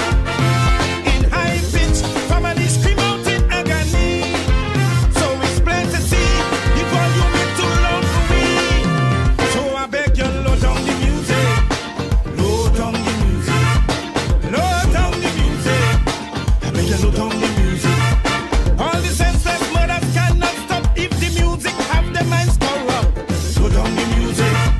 I beg you, load down the music. It's like a demon roaming through wheel and possessing man to kill his fellow man. I say, load down the music. I beg you, load down the music. Take it down. Too much innocent under the ground.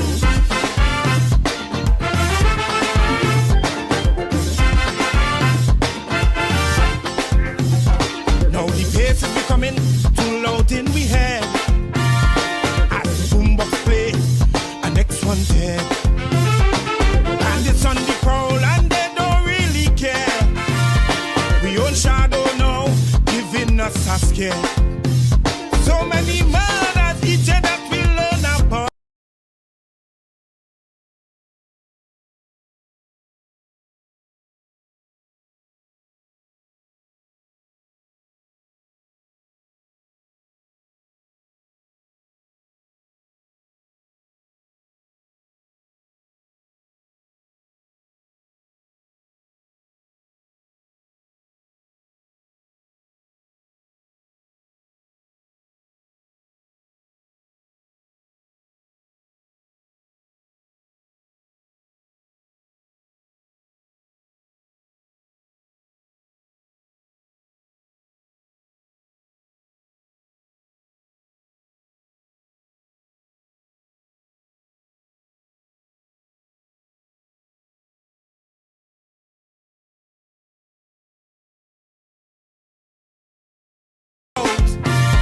Crimes committed in the east, west, north, and south. A mother and child, they were brutally shot to death. Leaving relatives consumed with grief and regret. 3 were shot while I'm in Maloney. Meanwhile, our old first match in Central ended bloody. So you see, you got to load down the music. Load down the music.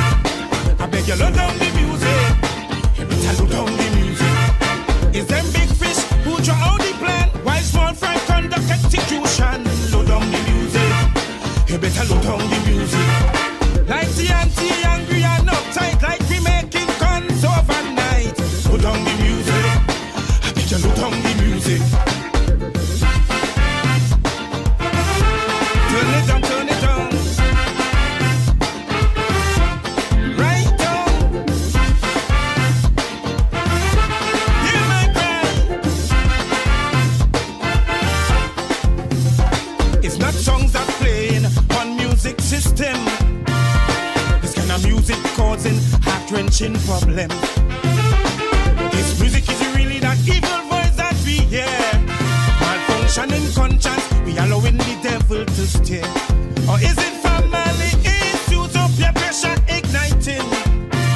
Cause I observe the wires in the youngsters overheating. Like they have amplifiers to increase the volume of rage. It's too much violence to use them display for the age.